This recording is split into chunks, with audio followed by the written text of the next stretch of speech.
Let's get this show on the road, people.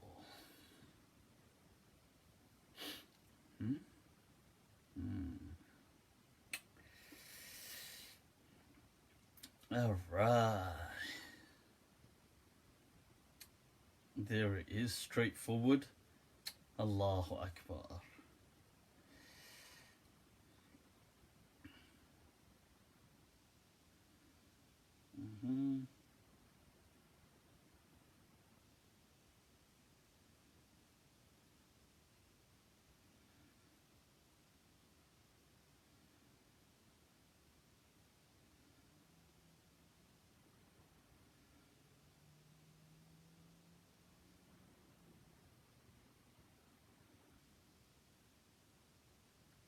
Alright.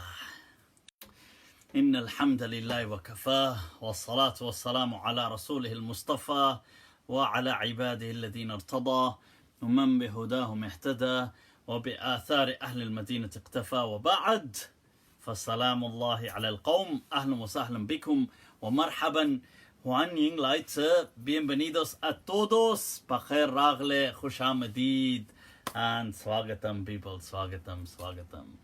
So, what is going on? Michael, alright, Ahlan wa Sahlan, Mubin. Amir, Ahlan wa Sahlan, Marhaban bikum.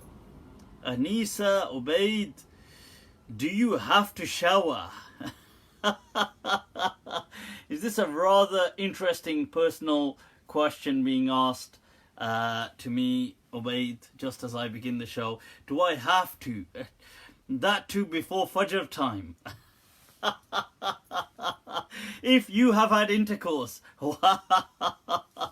Quite a bit of an interest being taken in my personal routine, I would say. Right, so, and then it's full stop and Ramadan has asked me the question. So I'm being asked by the month of Ramadan if I have to. Right, well, I take it, Ubaid. Alright, do you have to? You can delay the shower. You can relax. You can delay the shower. Relax yourself. Okay. Relájate, cálmate. Right, okay, so we'll be discussing a little later on today the topic of should women come out of the closet?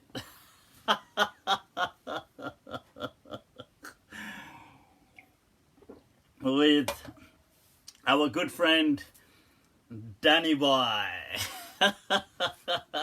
Daniel I don't know how to pronounce his surname, but Haqiqatjou. I think that's how. I think that, does that mean real Jew? I think that's what, I don't know. That's what it sounds like, Haqiqat Jew, like reality Jew. Nevertheless, chalo, naam mein kya hai? What's in a name? A rose is still a rose, I guess. That's a bad example for this. I suppose cancer is still cancer. Yo, Danny boy, we're gonna come to you a little later on and discuss what fitan and fasad you are spreading throughout this by use of social media and by asking women to remain in the closet. But what's going on till then? Saudi Mufti, any more Saudi car bonnet or BDSM store? Toba. Hum to sharif log hain baba. I just simply relay the stories as they come to me. Okay, so I'm just allowing a conduit, people. That's innama ana conduit. I'm but a conduit. Okay, so let me share this with you. Somebody messaged me after last week's episode, messaged me on Snapchat, and you know when they try to guilt trip you, and they're trying these ones like, oh, I used to, Mufti, I used to follow you. You know, I recommended you to many of my friends. I told many people to watch you. So they begin with all of this. They're setting the scene. Scene set what I seen. So it's like, I used to do all of this. And before you did used to crack jokes, but now you've crossed all limits with your this week's episode. So this was last week's episode. You made jokes about the sphincter. I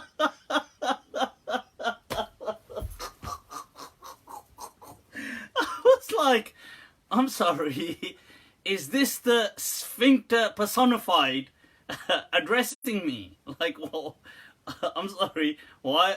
Have I got a human colon that's made a Snapchat account and has contacted me? So this this avatar of the human colon was saying, you made jokes about the sphincter and about anal sex, and this is now too much. This one too much, you know, this one too much. There's no, this one cross all boundaries, you know. And like I said last week, people, beyond the sphincter, there is just kufr. There is just darkness and kufr. So so according to this person, I had metaphorically, I had crossed the Rubicon, so to speak. So this person said, now I've had enough of you. You know, I can't believe you can crack jokes about this. And therefore, I just, you know, I will never be recommending you to anybody anymore. And I will this. This is sounding like I don't know, is this a relationship breaking down? I feel like I need to be in character and say, wait, I think we can make this work. Hold on. No. No, oh, avatar of the human colon. We can make this, I can change. Maybe we can attend yoga classes where we can once again resume the strength in the colon. I'm sure there must be some solution out there. So he's like, I'm never gonna be watching your show. I'm never gonna be, And this was a guy, by the way. So I was like, my response was, sorry, who is this again?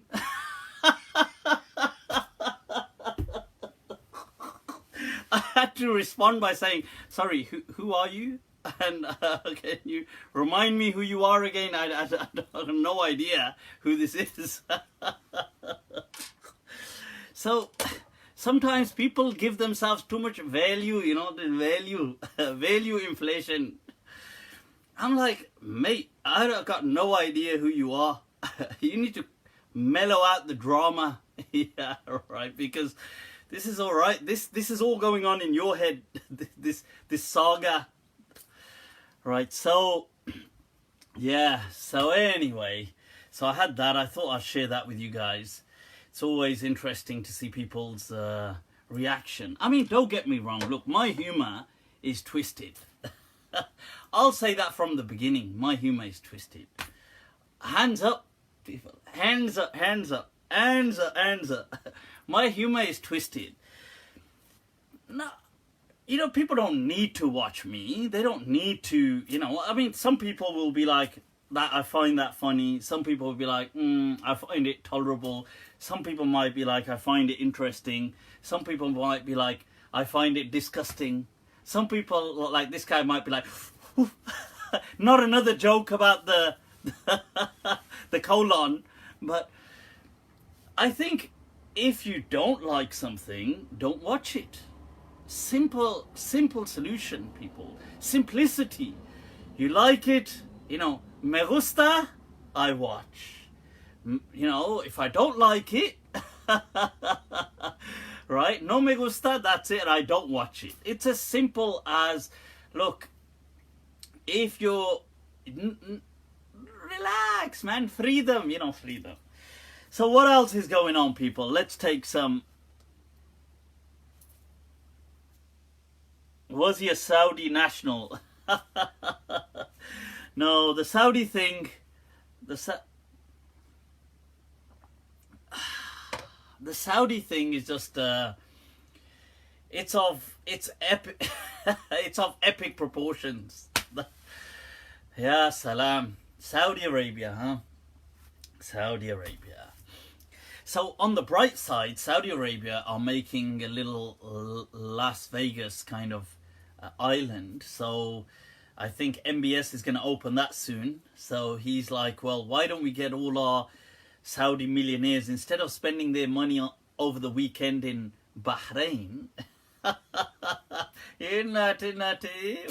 you know, or in some of the other places in, let's say, close, the Emirates or wherever, why don't they come to this island where there's, they just got casinos galore, and it's a mini paradise basically.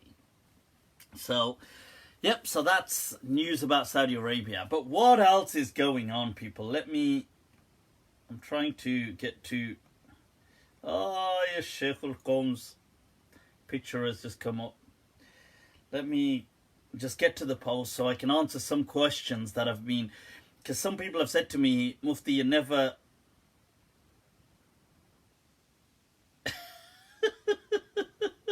I gotta share this later on, but this is what we'll be speaking about later on, people.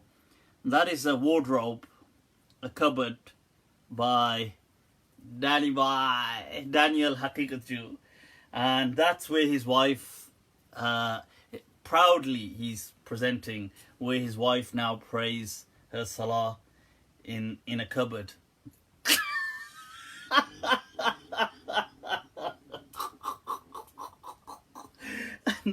And they're boasting about it very proudly that this is they've revived the sunnah of stay in the closet, people. The sunnah, wardrobe, looking for Narnia.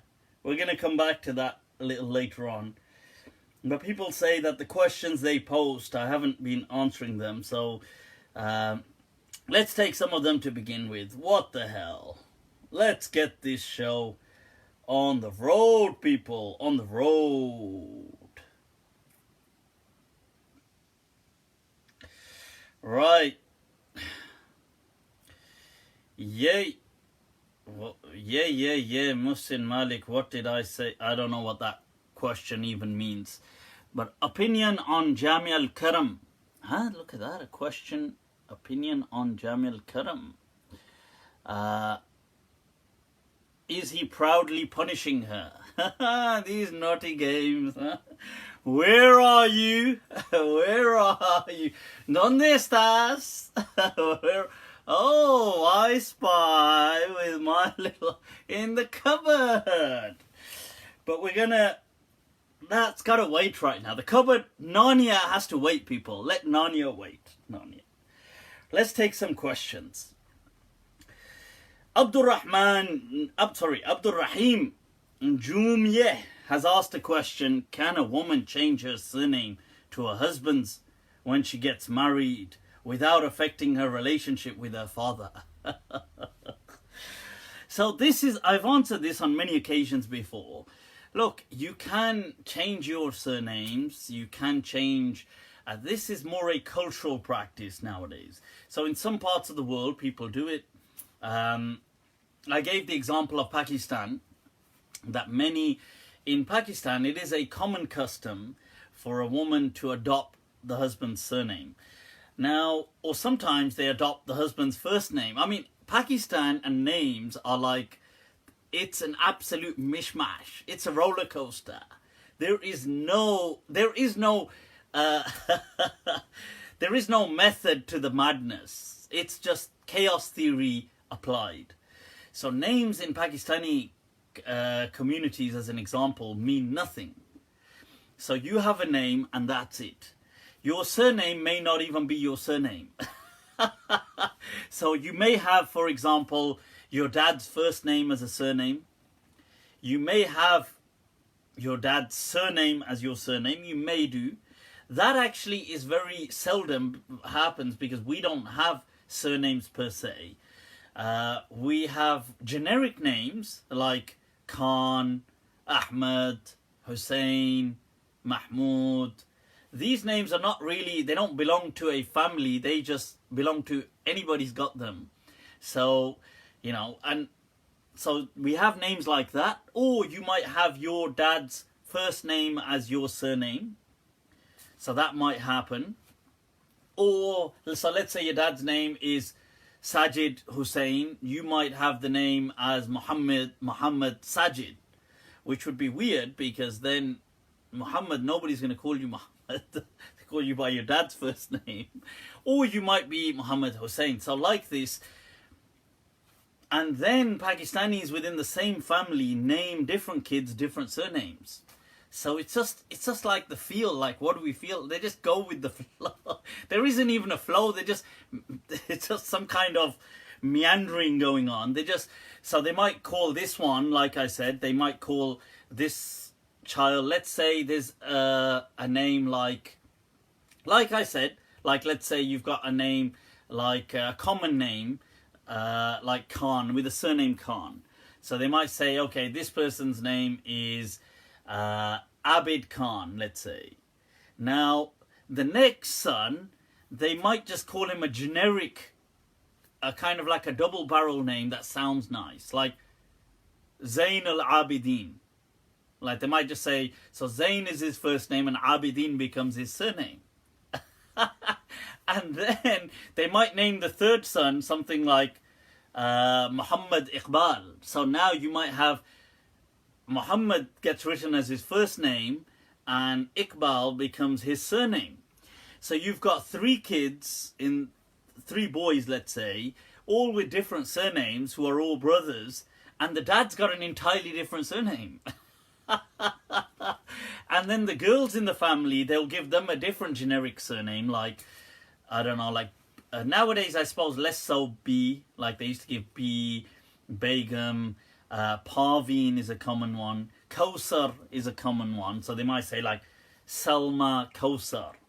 They might say like, you know, Sumaya Parveen. Like, so these kind of names, they will just add generic. So everybody in the family's got a different surname.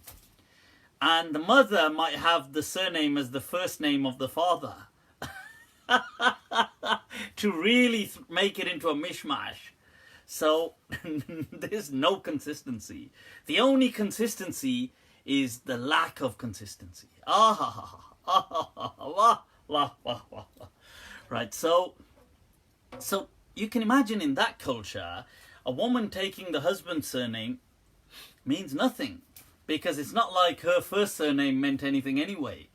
Because her first surname was just like Parveen, or B, or Begum, or Khanum, or Kausar, or...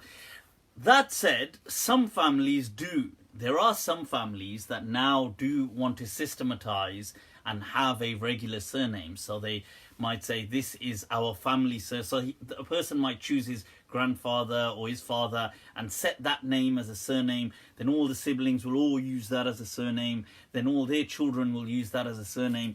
So there are some people trying this now. But my point is that, look, if you want to adopt the surname, there's la haraj. Okay, la junaha alaykum. It is la ba's, people, la ba's. It's all good, it's all good. Right, so, but if you don't want to, and you want to retain your name, that's absolutely fine as well. Either ways, it's all good. Oh, right, the comments had paused. For the second time, that is true, and if he just called his brother mentally ill, for instance. I don't know what that is. Please, can you explain the difference between Qur'anic recitations, asim, hafs, evangelicals use it to claim the Qur'an was corrupted. Waqar, that's a very good question. I've answered this previously. I think there's a lot of misunderstandings surrounding the Quran. Many of these misunderstandings are truly a result of our own doing, whether it's our direct doing or maybe the few generations before us, and we have perpetuated and continued that that mistake.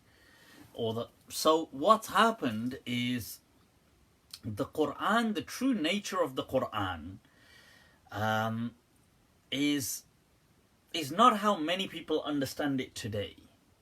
So many Muslims today, because since colonialism, many Muslims, in order to stand up against the colonial West, what they started to say was things like, your Bible is corrupted, our Quran is perfect, which, fine. But then they started to say things like, our Quran, everywhere you go, the Quran's always been like this, the Quran has, which is fine overall, but they took it to the extent of saying things like, every vowel, every letter will never be different in any version of the Quran. And you see, the problem with this was those Muslims that were saying these arguments, either they were just zealously blind with their kind of argument, that they forgot about this in the moment, or they were just really sheltered Muslims that only lived in their community and only saw their community throughout their lifetimes. And that makes a lot of sense. In the past, people weren't so internationally traveling. There wasn't social media, there wasn't international transport. So people, like let's say you lived in India, you only really saw just India. And that too, not even the whole of India, but your region of India pretty much. You may, in your lifetime, engage with some foreigners if they came in contact with you, but you wouldn't travel the world.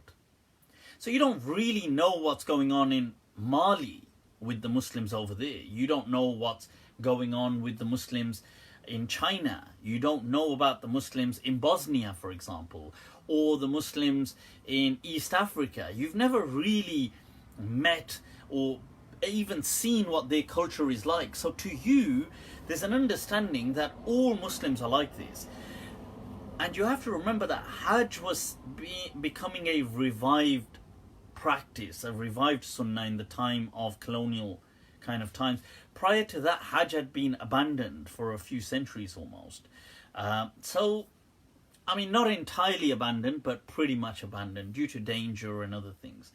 So now, when Muslims started to say things like, no vowel of the Quran is different, everything is the same, everything is the same, that helped for the moment. You see, what you did was you saw a leak. Let's say there was a leak in the roof, and you stuck a plaster or some sellotape to kind of block this leak. And then what's happened is you've passed that sellotape, so to speak, or these kind of plasters onto those people who came after you. They've repeatedly done the same. The problem with this is not a real solution to the leaking roof.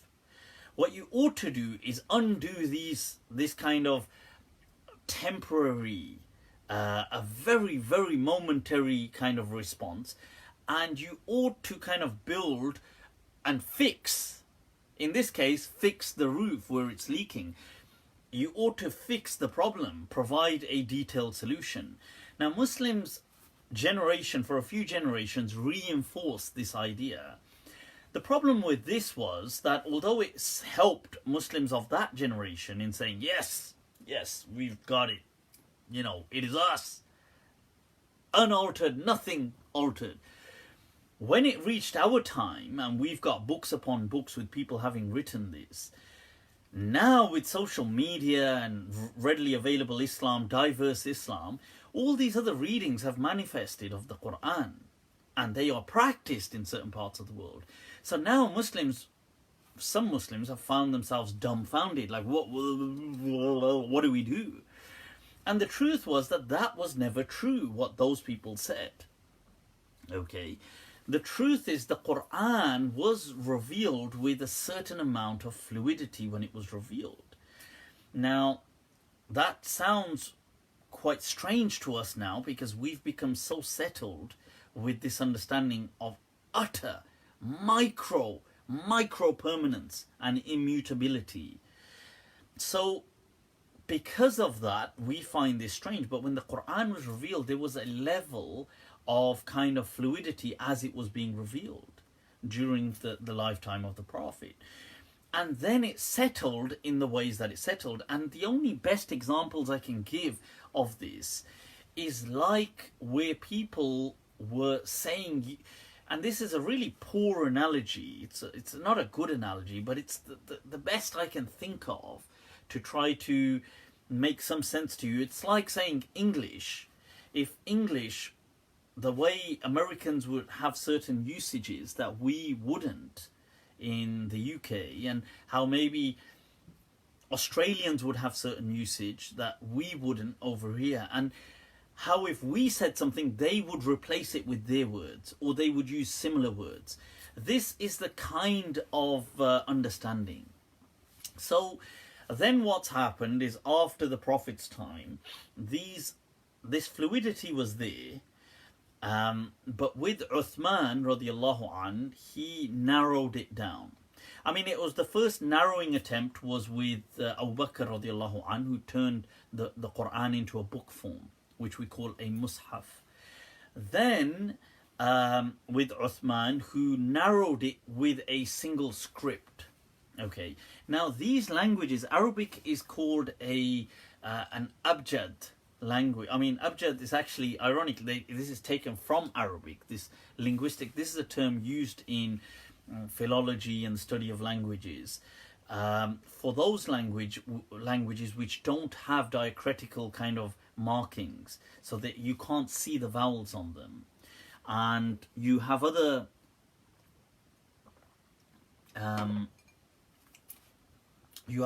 languages that will have their vowels present as you write them. So what you read is as you pronounce, and Indo-European to some extent does, some of them don't. Like Urdu is an abjad language, but Hindi actually has its vowels written with it. So it's so my point of saying this is when you lock in a script but don't have vowels, there could be different ways of reading it. So when we write letters, we don't know exactly how to read it. Now the Arabs just had a flow, and some people read it slightly different, and they just all went with it. Asim and all these people, that you're going to get that started to, whether it's going to be from the time of Nafi or people, whether it's going to be Qalun or any of these kind of people who took the Quran, all it was that their style of reading just became popular. This is not mutawatir in the way people, this is not what people say. Like, people have turned their reading into something like this is it. This is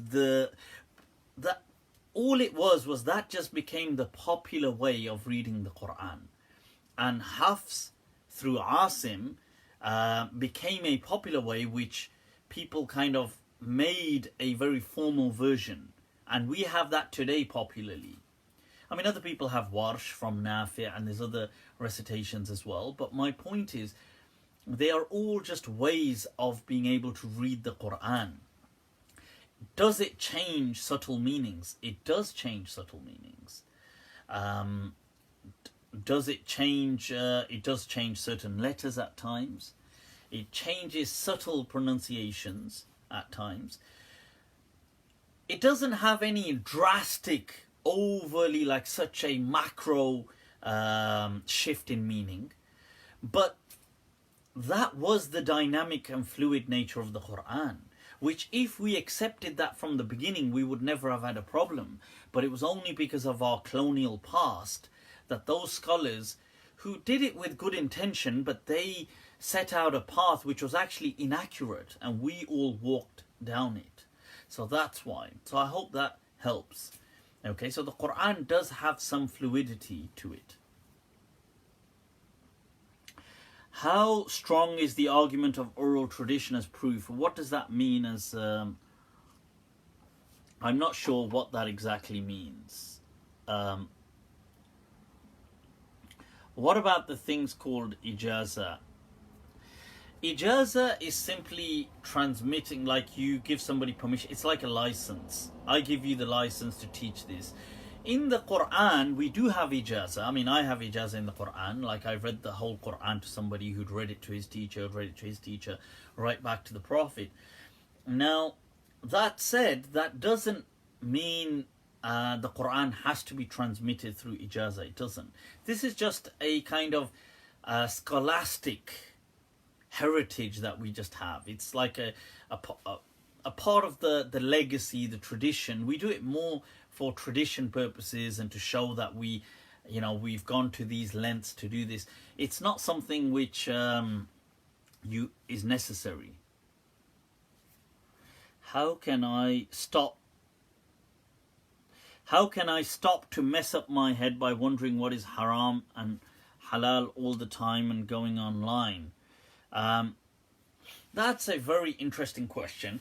I think, look, you have to not be OCD, not kind of have all this super waswasa going on. In my understanding, I would say that, look, things in Islam by default are always permissible, unless proven to the contrary. So, to prove something is haram, you need overwhelming, clear-cut evidence that is conclusive. That's how many of the scholars in the past operated. That's how I operate. So that's what I generally teach people. That said, if you have a ruling and you can just go with what your kind of heart is inclined to. If you came across an opinion and you felt that, look, that opinion resonates with me, you can go with that. There's nothing wrong about this. These rulings, people, these rulings are not bigger than the religion. The deen was here to connect people with God. These rulings are important, but they are not the end of everything. Because there's ikhtilaf in everything. I'm telling you, there is ikhtilaf in every opinion almost. Almost, okay. So it's just that you might not know it, that's all.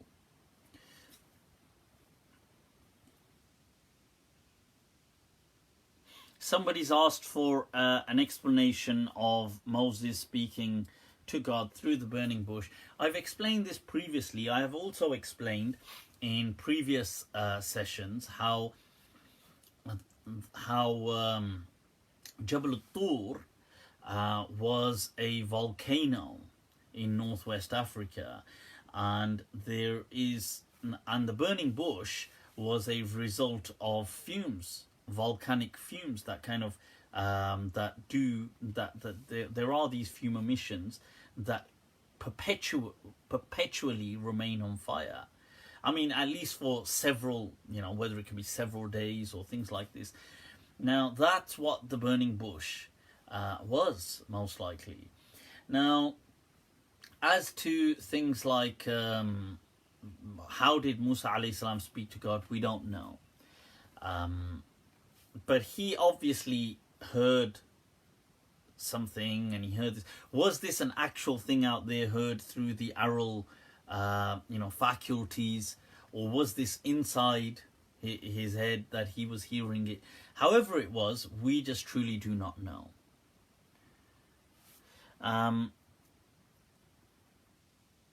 When you're coming to Copenhagen, alright, inshallah, why not? Psychedelic experience, why not? Right, let's take some questions that people have put on here as well. I almost forgot, people. I almost forgot. तुझको पाने का ये मसला है, तुझको खोने के वसवसे रहेंगे. Allah, Allah, Allah, Allah. That's the, what was it? सब मौसम तेरे दस्तरस में है, तूने चाहा तो हम हरे रहेंगे. Allah, Allah, Allah. If you want, it is only by your desire that we will remain forever green. He says, that's a new poet I've been listening to a bit, Tahzeeb Hafi. I like his style, you know. The guy has got some style.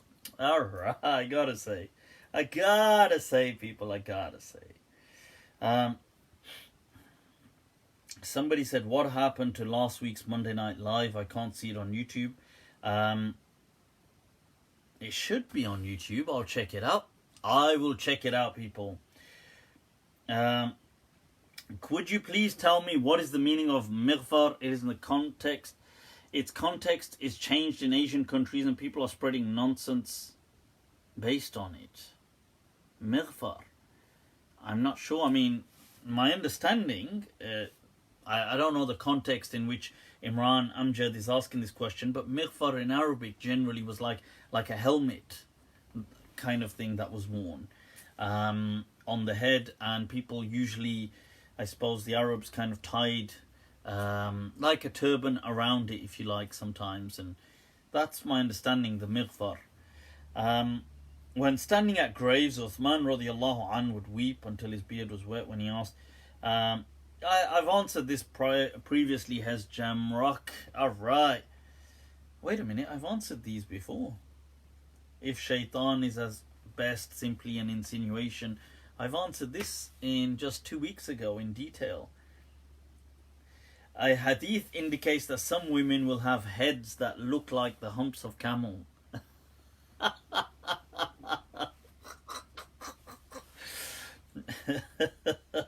And they will never enter paradise. Because you can't have deformed people walking around in paradise with heads, like with a hump on their head like a camel. I mean, that'll hardly look like a paradise, will it, with deformed people walking around?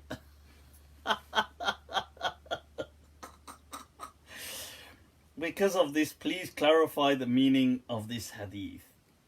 This hadith is not actually a sahih hadith.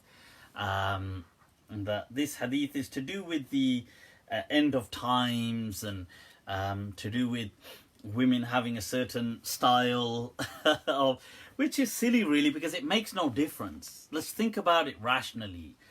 What difference does this make if a woman has, I don't know, like braided her hair, or if she has a ponytail, or if she wears it as a kind of bun on her head? What difference does that make? I mean, apart from a style difference. The style difference. I mean, what difference does it make? It's like, here's a girl now. So she's braided her hair. Yeah, she's got a plait. She's got this kind of braid. So everything's okay. Then she puts it as a ponytail. Things are okay. And then she wraps that as a bun.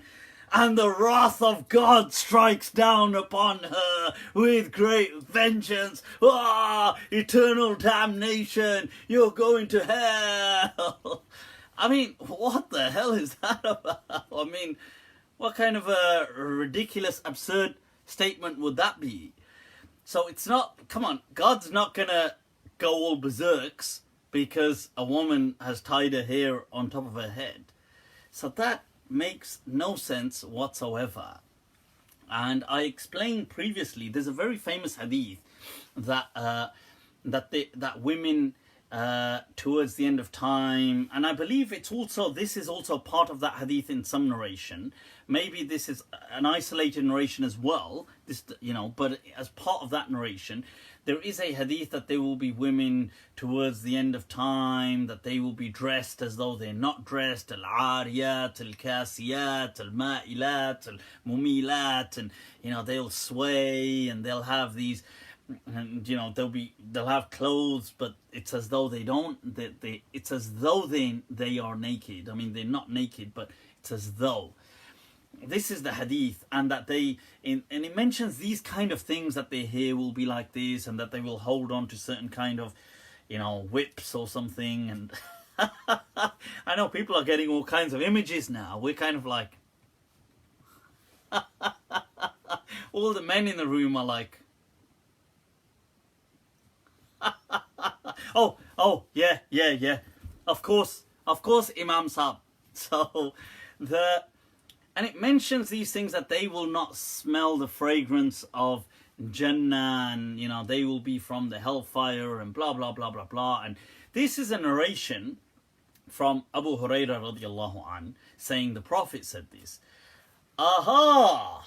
But, and I've exposed this previously, this is also a narration which comes from Ka'b al-Ahbar, saying, I have read in the Jewish Bible, it said, and the exact same narration.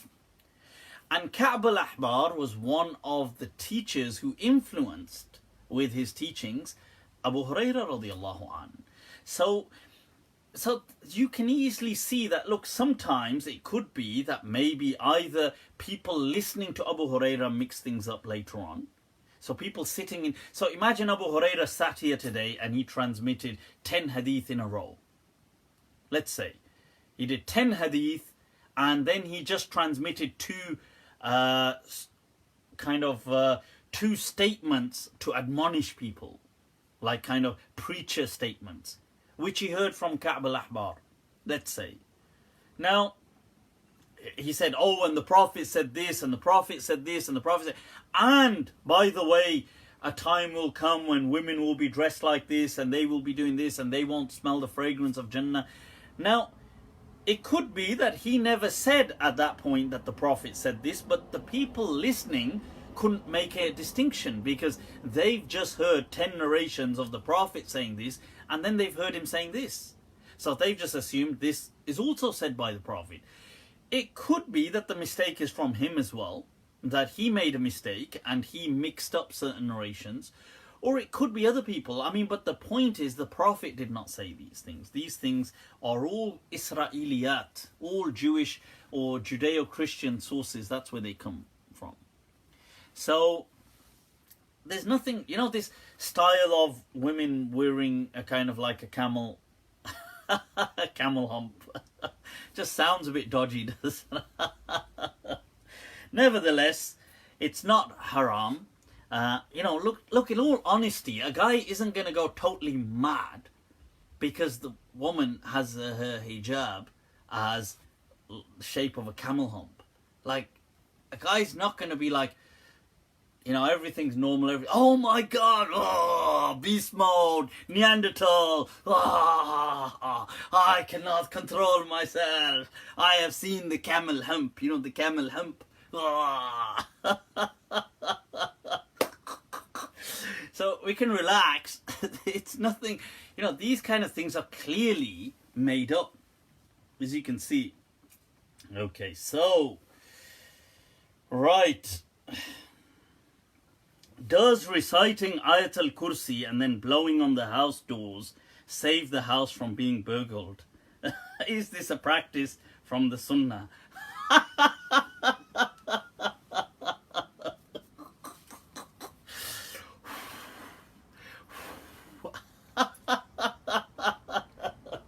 Burglar proof. This door is burglar proof, but the thieves, the burglars are going to come through the window though. So the burglar says to the house owner, do you know why we didn't come through your door? Because you obviously read Ayatul Kursi on it. Had of you not read Ayatul Kursi, we would have kicked the door in and we would have come through the door. But because you read Ayatul Kursi, we just came through the window instead.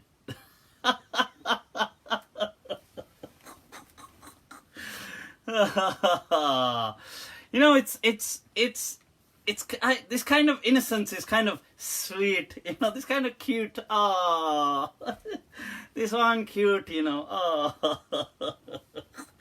It's like if you call out an alarm company and they charge you all these, a few £100 to set up something, and they just turn up and they just go, like he just begins, and he goes, Allahu la ilaha illa, he just blows on the, that'll be £399 only.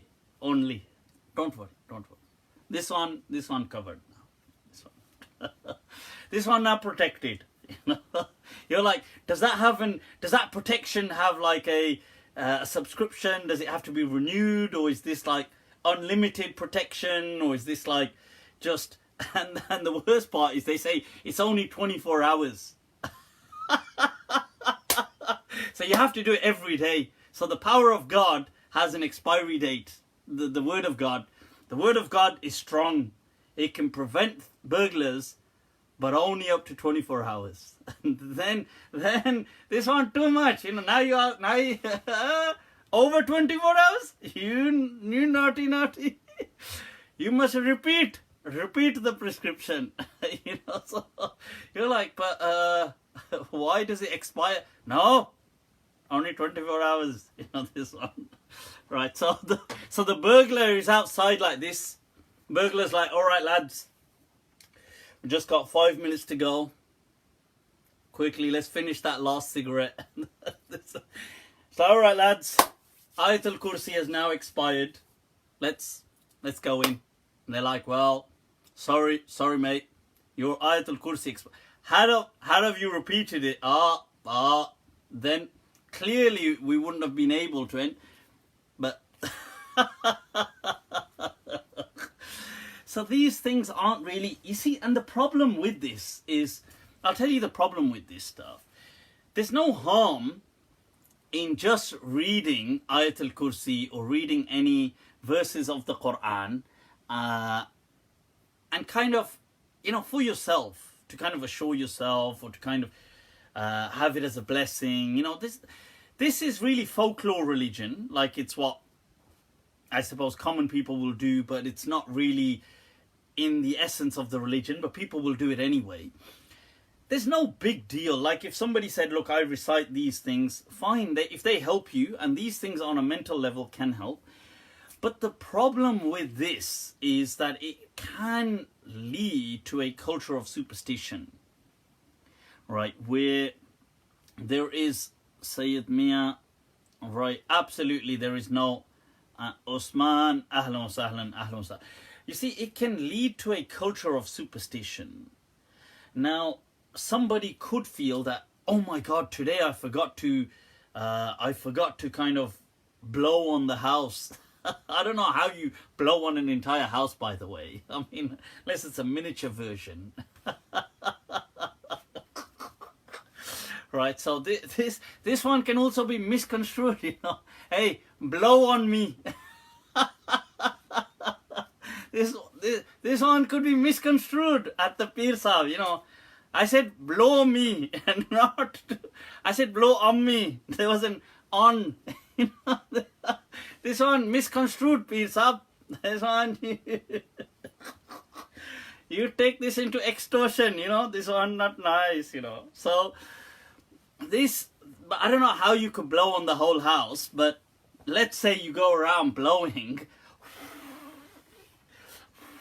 right, all over the house or on the doors, on the points of entry and exit. That is hilarious though, on the points of entry. But you blow there, let's say on the windows, all the windows in the house, and it could breed a culture of superstition where if you don't do that someday, you might feel like, oh my God, now I'm going to get burgled because I haven't blown on the windows, or I haven't. And let's say, God forbid, that you did something horrible happened, like you got, or somebody smashed your window, or somebody did get burgled, let's say, God forbid. Now, in that circumstance, if they hadn't prayed this, they might think, oh, this is my fault because I didn't pray So do you see how this then becomes a reinforced superstition? So I think this is why I advise against this kind of stuff. Right, so that Yasir al-Hanafi who does intellectual masturbation, what the hell? He blocked me. ZD? Kya kar rahe ho, baba? I read out your thing. Chalo. You see, so I've seen a post by Maulvi Makari, Maulvi Makari, our good old friend, Father Gonzalez, right? So, Father Gonzalez, those of you who know him, Yasir al-Hanafi, did a post where he shared a video which I already responded to last week about Mufti Abu Layth insulting Imam Nawawi and saying homosexuality is permissible. First of all, I've explained all of that, so it's useless me saying that again. In summary, I did say some scholars have said homosexuality was permissible. I didn't say I'm saying it, and I didn't say that the majority. I actually clearly said the majority didn't. However, I do feel that ikhtilaf, if some people took it, they took it. It's up to them. I don't have to agree with them, but I can't stop people from saying, no, you can never act by that position. Like, if some people took it, if they took it, they took it. I mean, it doesn't mean I have to take the position. It doesn't mean you have to take the position. It doesn't mean Father Gonzalez has to come out of the closet. But what it means is that there are people out there who are homosexual and they are Muslim. Now, at the end of the day, if that's them, that's them. What can we do about these kind of things? There's nothing we can do. Now, you can keep saying to them, look, but if they did say that, yes, there are some opinions, I quoted Qadi Yahya ibn Aktham and other scholars of the past that didn't consider homosexuality haram, and they used verses of the Quran to justify it. If these people were following them, fine. I mean, if it made their life work, I don't have to agree with their conclusion. I don't have to agree with their thing.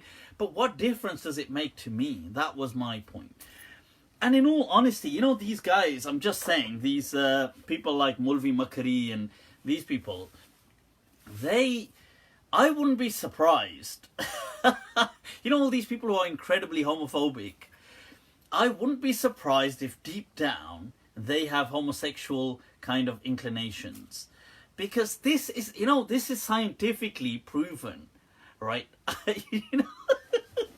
I'm not saying, look, I'm not, no, I'm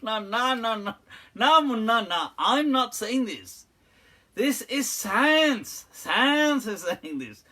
That there's been studies on many priests, Christian priests.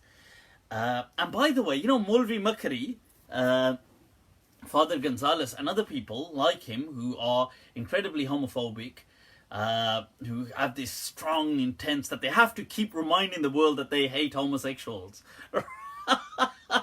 Like, yeah, today I must remind the world again how much I hate homosexuals. It's like, okay, bro, why this urge? But anyway, there's a test that has been conducted that many people did. So there was a test in America in the Bible Belt with a lot of priests where they applied a small apparatus, these small electronic nodes to the area down there, the area, the special area, And what they did is they showed them just images of homosexual pornography. So they showed these priests images of homosexual porn, and they just flicked through, and they showed normal people as well, like normal men. This was mainly, I believe it was mainly with men. It may have had women as well. And what they did was the electronic nodes that they've got attached down there, they can sense micro kind of stimulation that wouldn't normally, so it wouldn't be like a full erection, but it would start tingling, a little tingling down there, a little subtle. So, and most of the priests who were incredibly homophobic demonstrated they had a reactionary stimulation.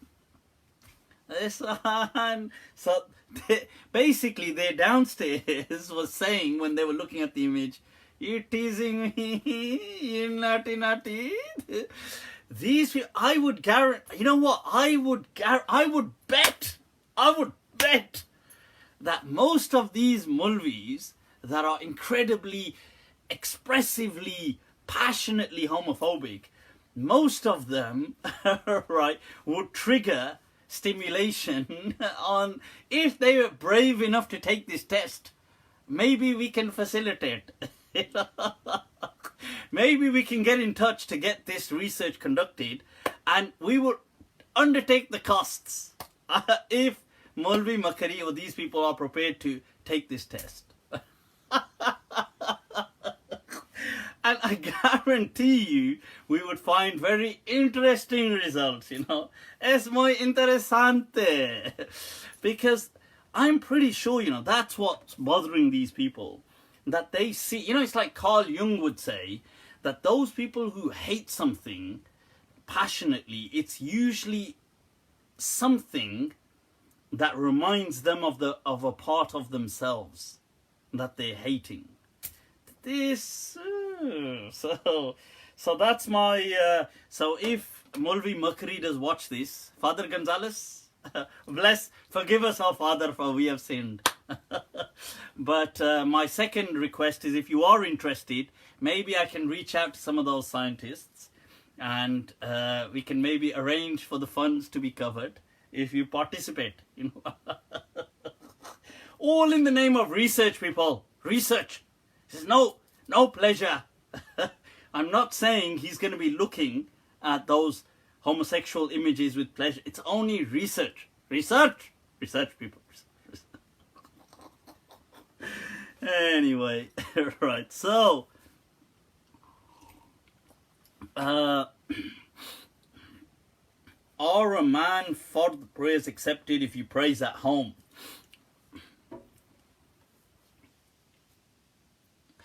Can you imagine Maulvi Makri on Jeremy Kyle taking a homo lie test? That would be hilarious. That would be hilarious. Right. If you had to pick one, would you stick to Brailwi Sharif or Deoband? You know, look, I say we don't need to pick. There are many great people. I've got teachers in both areas and amongst Salafis. I've actually been to all three institutes. And I have friends and followers and teachers and associates like that I would, from all these groups. You know, the group isn't, I mean, I don't agree with group mentality and I don't support groups, but the group isn't the issue. It isn't, what I'm trying to say is a group is an issue, but it's not collective guilt. It's not like anybody who's a Brailwi has to be a dimwit or has to be like this, or anybody who's a Deobandi has to be a kind of caveman or something like that. It's not like that. But the problem is some voices amongst these people are incredibly cancerous to Islam and our day and age. And it's that mindset that needs to be challenged. So I'm not here to eliminate or Deoband or Brailwi Sharif or any of these places. And I wouldn't, that wouldn't even cross my mind. And I wouldn't be interested. If somebody said to me, I'm a Deobandi, I have no problem with that. Somebody said to me, I'm a Brailwi, I have no problem with that. I mean, I do personally have I wouldn't want to be in a group or a sect, because in a group, you always have groupthink. It does not matter. It's as Nietzsche said, that look, he said, insanity is the exception in individuals, but the norm in groups. Groupthink is always insane, because it's about control, it's about things like that. I wouldn't want to be I wouldn't advise people to be passionately part of a cult, but that's not the issue here. The issue is this mentality needs to change. And a lot of these Maulvis are realizing that they're becoming more and more irrelevant. And with the day and age, and younger people today can't even relate to them at all. They can't relate even, forget to younger people, they can't even relate to the normal person outside of their immediate cave. So this is the issue. So they have a choice. Either they change or they sink the ship. You know, it's as the poet says that Kuch na ban saka to dubo denge safina. You know, if nothing else, then I'm telling you, I will sink the ship. He says, Kuch na ban saka to dubo denge safina. Sahil ki kasam minnate tufana karenge. That he says that we won't bow down to the storm. Although this poem is in a courageous light, but they say we'll sink the ship. Now, so many of these people are happy to sink the ship of Islam just so long as they don't have to compromise. And amongst them are people in some ways like Daniel Haqiqatjou, who's not really a trained scholar of Islam, but nevertheless they like him because he can speak English and he's Western and he's been to Harvard and things like this. And it's amazing, anybody that kind of toes their line on anything, they will absolutely praise. So, so for example, when it comes to me, they will attack me for, let's say, my beard. Now that's old news, but they used to once upon a time. But they could find somebody else clean shaven or with a very small beard, but he toes that line and then all of a sudden he's fine. So on tribalism, tribalism. So my tribe, good. Your tribe, no good. This. So this is the this is the problem.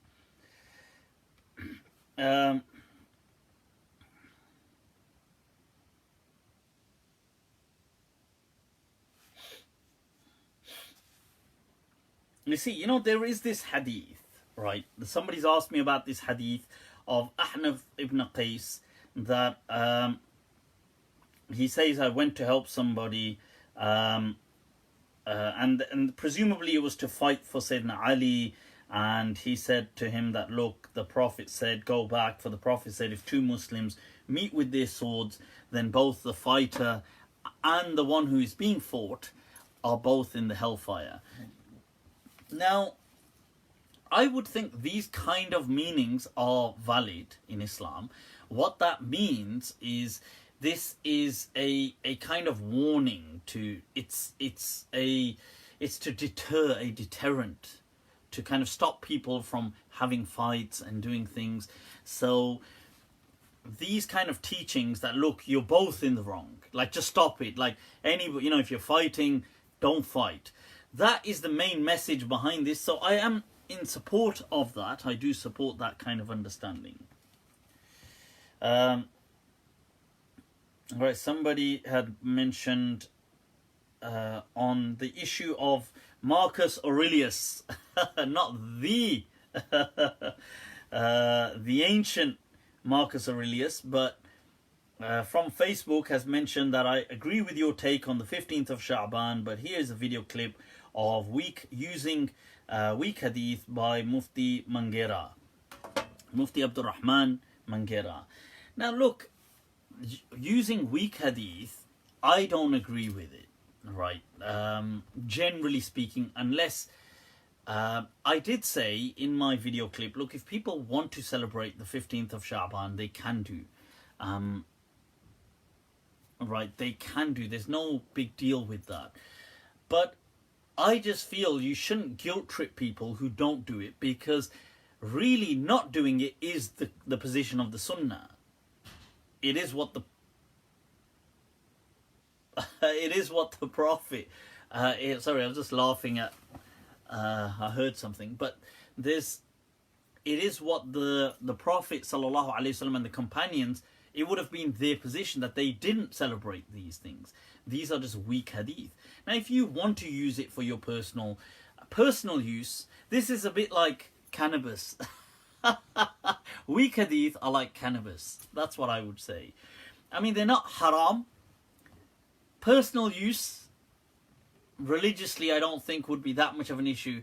But intent to supply, this one is a problem, So this is the problem, that preaching it and pushing it forward, I think, is the main issue with these things. So if a person wants to do it, they can. I don't see any big deal with that. Was Abu Hanifa incompetent in the field of hadith? Astaghfirullah. No, Imam Abu Hanifa rahimahullah was not incompetent. He was a great look. Imam Abu Hanifa was a legend. The Hanafis today, the majority, not all, but the majority of the Hanafis today are a disappointment and really are traitors It's a harsh word. Okay, I'll reel that one back in. Right, but they have betrayed the Imam. Put it like that.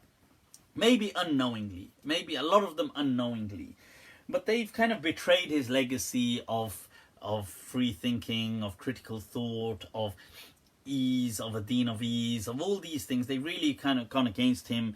They've really bigged up other people, especially Latter-day Saints, the Church of Latter-day Saints. It's a bit like that, really. You know, people like Ibn Abidin. Ibn Abidin is up there. You know, he was like from approximately give or take 200 years ago. His fatwa, Raddul Muhtar, is given quasi-divine status almost in Hanafi fiqh. It doesn't matter what Imam Abu Hanifa had to say. This man's personality is what defines a lot of modern day Hanafi fiqh. And obviously people before him as well. I'm not saying Ibn Abidin himself changed everything, but he was like the seal. He was the cement that concretized this Frankenstein version of Hanafi fiqh. Now, so, yeah, I mean, but Imam Abu Hanifa was a legend himself. Absolutely. One of my heroes, Imam Abu Hanifa. And I feel that, you know, personally feel my way of thinking is very much in line with Imam Abu Hanifa's style. You know, that's what I think. But obviously, many Hanafis will disagree. But I think if Imam Abu Hanifa was alive today, he and I would hit it off proper. That's what I think. That's chalo. And what I think is what matters to me. Sound like a proper insane person there. You know, I knew this person once who was going through some difficulty. He was sectioned. And this isn't a story about me, by the way. You know, when people say, oh, I had a friend. I have a friend. And then they're talking about them. And the friend wants to get married, right? But, so, I had this, I knew this person, and he was sectioned once in a mental psych ward. So he was caught in some crime, and him and some other people, and then he took the mental, you know, like, let's play mental. He took that angle, and the other person with him didn't, and they just, I don't know if there were 2 or 3 people with him, but whatever, but they all got done, right? They all got done for some crime. And they went in for a few years to prison. They all got released. But this guy that I knew, he had pleaded kind of, he never pleaded, but he set himself up to look insane kind of thing. So he got sectioned. And the interesting thing was that, you see, he was perfectly fine. In fact, he was a very intelligent guy. I mean, he was a chilled, like a chiller, you know, like somebody, he wasn't like... you know, somebody you can imagine would get into trouble, but he was very intelligent though, very sharp and very kind of young lad. And so first of all, he tried to fight the medication, and they zombify you when you're there. You know, they give you this medication, because I once visited him, and he was like a zombie. He was like, kind of, you know, like, and he could speak, but you could see the delay in reaction time. But his behavior was good generally, and he, you know, did all the courses they told him, and he was due to be, like, he was up for whatever they call it, their version of parole, whatever. So he was up for that. And when he went to the board, they asked him, like, you know, like, what do you have to say for yourself? And he said to them, look, I'd like to say that, look, I'm not mentally insane. And, you know, I'm okay. And look, I've been doing my courses. I've been to college, and I've done this, and I've done this. And they said, sorry, that, you see, your problem is that you don't accept that you're insane. So, I mean, I'm laughing at it, but it's a tragedy. So what happened is he then got rejected. Then he went again, like I think you could only apply every 6 months or something. He applied again, and they said like, well, no, sorry, you don't, the problem is you don't accept that you're insane. So he did that like, you did that like 2 or 3 times. Then what he did is he switched strategy. So he said to them that, oh, right, look, I accept. He said that I've actually acknowledged that I have mental health issues. But I can see that I've worked with them and stuff like this. And so they said, oh, well done. See, now you accept that you have mental health issues, that you're insane. So now this is all more of a reason to keep you here so we can work with you to improve you. Oh my God. Oh my God. That was so... And then eventually they did release him, but what a horrific thing. Like, you see, if you tell them you're not insane, they say you're insane for not recognizing you're insane. And if you say you are insane, they say, oh, well, that justifies you being here. It's horrific, man. Wow. Ya salam, ya salam. Right, so they did keep him in longer. Eventually, I mean, I think they kept him in probably another year or something. Then they released him eventually. But he had, the point of that was he had spent double the time locked up what his codees had spent for doing the initial crime, because the insanity thing was just crazy. Anyway, so what else is going on, people? About the 40 hadith, are they important to learn? Eddie from Switzerland. Alright, Eddie, you're doing it. Right, look, 40 hadith is just a nice number. There are certain hadith which are mainly weak, but that the Prophet said, whosoever memorized 40 of my hadith. But I think the meaning, you see that this is an example of using weak hadith. I think the meaning of trying to say, look, why don't you commit, it's a nice easy number, commit it to memory. Like, why don't you learn 40 hadith of the Prophet? I think, see now, using, even if you didn't have that hadith, let's say, but memorizing the hadith of the Prophet would be a nice thing anyway. So here's something to give you a nice round number, 40. So that's absolutely fine. I think things like that, even though it's not such a, the hadith may have problems to it, but it's a nice thing to do, to memorize the hadith of the Prophet. So a lot of scholars have authored several books about 40 hadith. Mufti, did you study at Al-Azhar? I did some very brief kind of training courses when I went there to Al-Azhar that were arranged in their fatwa kind of thing. So, but that's it really. And I've benefited from the mashayikh of Al-Azhar. I am in touch with a few of them, some of the muftis there who run, who are one of, some of them who are the head of the fatwa faculty and who deal especially with international liaisons and things like that. So, yep. Can we talk about women just staying home? When performing salah, can you recite the du'as and the Qur'an in your mind, or does it have to be recited verbally? Right, now this is an interesting one. When you're praying, how do you recite? Do you go like,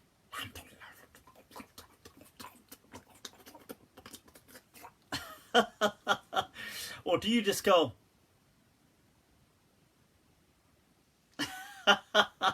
look, there's no, generally people would read something, so they would probably be reading like, they usually kind of will silently verbalize the kind of actions. So it's like a silent recitation. So they will be reading. So if it's like, but it's not an actual reading. You understand? If you did read it on your own, that's fine. You can read it aloud. You can read it quietly to yourself. You can read it like that. You can be saying like, Alhamdulillah Rabbil Alameen, Rahman Rahim, Maliki Madhab. You can do all of that. That's fine. But if you're reading with people, it depends. I mean, if you're just reading recitation, I suppose, but other things might be disturbing other people around you. Like if you're praying, the person next to you is praying, and you're doing it might be distracting for the other person. So I think that's not a good thing to do. Yeah, I mean, you can, somebody said, Chaudhry Usman said, but you can at least hear your own voice. Yeah, I mean, you can do these things. My point is more about not being, inconveniencing others around you. That's more my point.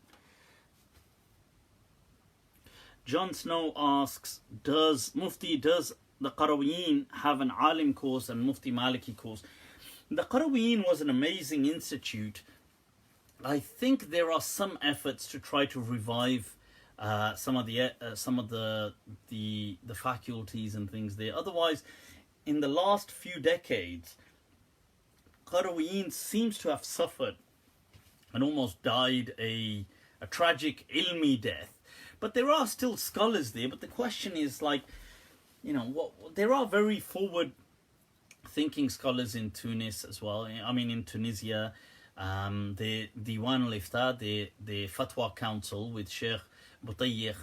I think he was the head. I don't know if he still is, but they had given some very challenging fatwa, like and very contemporary and very things like that inheritance is the same regardless of gender.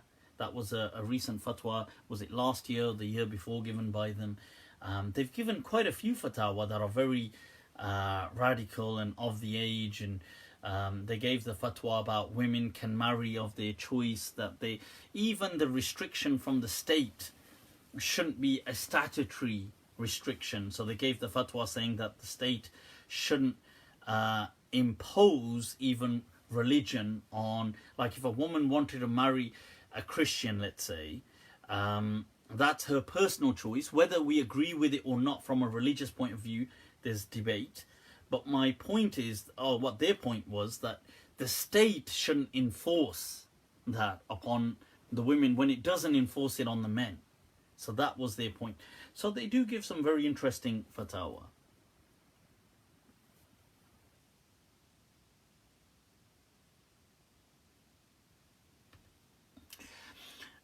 AK Alo has asked 2 questions. Is sports gambling permissible? Question 2. In the Infancy Gospels, it states that Jesus blew into a clay bird that came alive. Right, okay, so... Right, so... First of all, let's take the biblical... The Infancy Gospels of Thomas, isn't it, I believe? That, by the way, is not the same as the Gospel of Thomas. So there is the Infancy Gospel, and there is the Gospel of Thomas as well. Now, generally, the Infancy Gospel is considered to be apocryphal, right? So it's unreliable by Christian sources, and they feel that it was just influenced and stories made up, and that people added to them. It may have, I don't know. You see, I have said previously about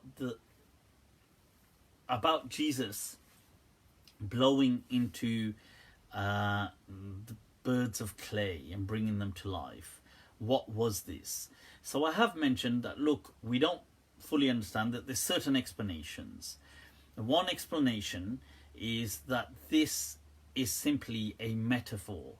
It is a parable, because Jesus would speak in parables.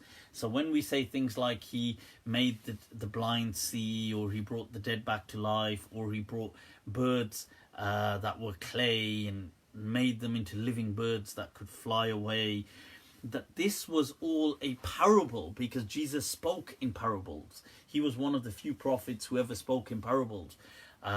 And this is what he was doing, as in a parable, for this is what his people had become locked in. It was like they were a clay of, a bird that had no real use.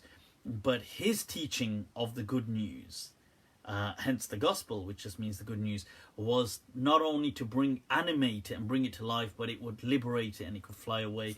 This is how some of the scholars have understood this, like Maulana Abdul Karim al-Athari in his tafsir. I think that is a nice understanding. The other understanding would mean that would mean that it was a literal, we take it literally. In that case, if you did take it literally, it still wouldn't have a supernatural understanding to it. There would be some explanation. So when you're saying things like the people were dead, you would be saying that they were perceptibly dead, but not actually dead. So people, for example, who may have had a very low kind of pulse and things like this, perceptibly dead, but Jesus assisted them, and there's only two people, Lazarus, and you're going to get one other incident. You're not going to get many cases of Jesus bringing the dead back to life. So that's there, and the blind as well, that he healed them. According to some theories, you see, Jesus had traveled in his early age. That's a theory, once again, by certain Christian sources as well, and certain Buddhist sources, that he traveled to the Buddhist regions and studied with them, and then came back. Now, according to some of these theories, that Jesus learnt certain meditation techniques and certain kind of Eastern healing methods that weren't popular in the Middle East. So things like I'm not saying it was, but like Reiki and things like this that are very Eastern, where people heal with they have certain methods. So there's a theory, I'm not saying this is what it was, but there's a theory that Jesus had picked up certain healing techniques and healing methods whilst he was away. And then when he returned, he had these practices. He also, his whole thing about patience and was very kind of Buddhist-like too. So this is those people who are inclined to that theory. And there is a book about this. I do have it actually somewhere.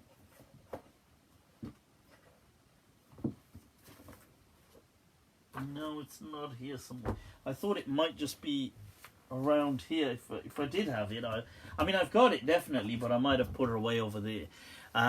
So that goes through the essays of, if you look at it's on Amazon as well, the life of Isa, but they spell it as I think is it ISSA, because the Buddhist records state that a man came from the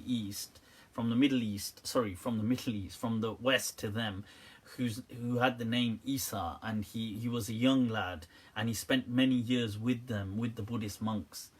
So there were these records that were found in the 19th century and things like this.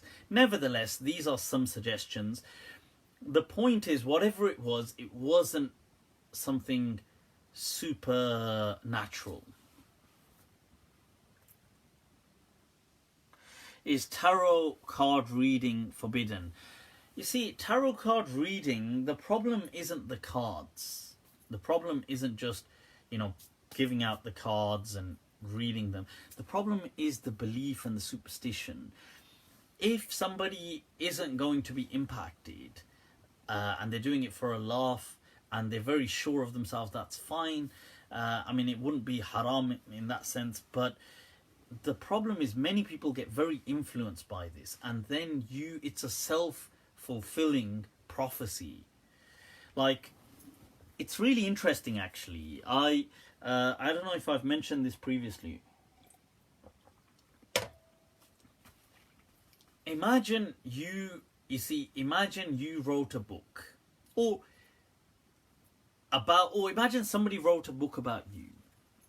Right, now, in this book, they said that, so let's just say they wrote a book about me, but I'm giving you this as a thought experiment. So this is about you.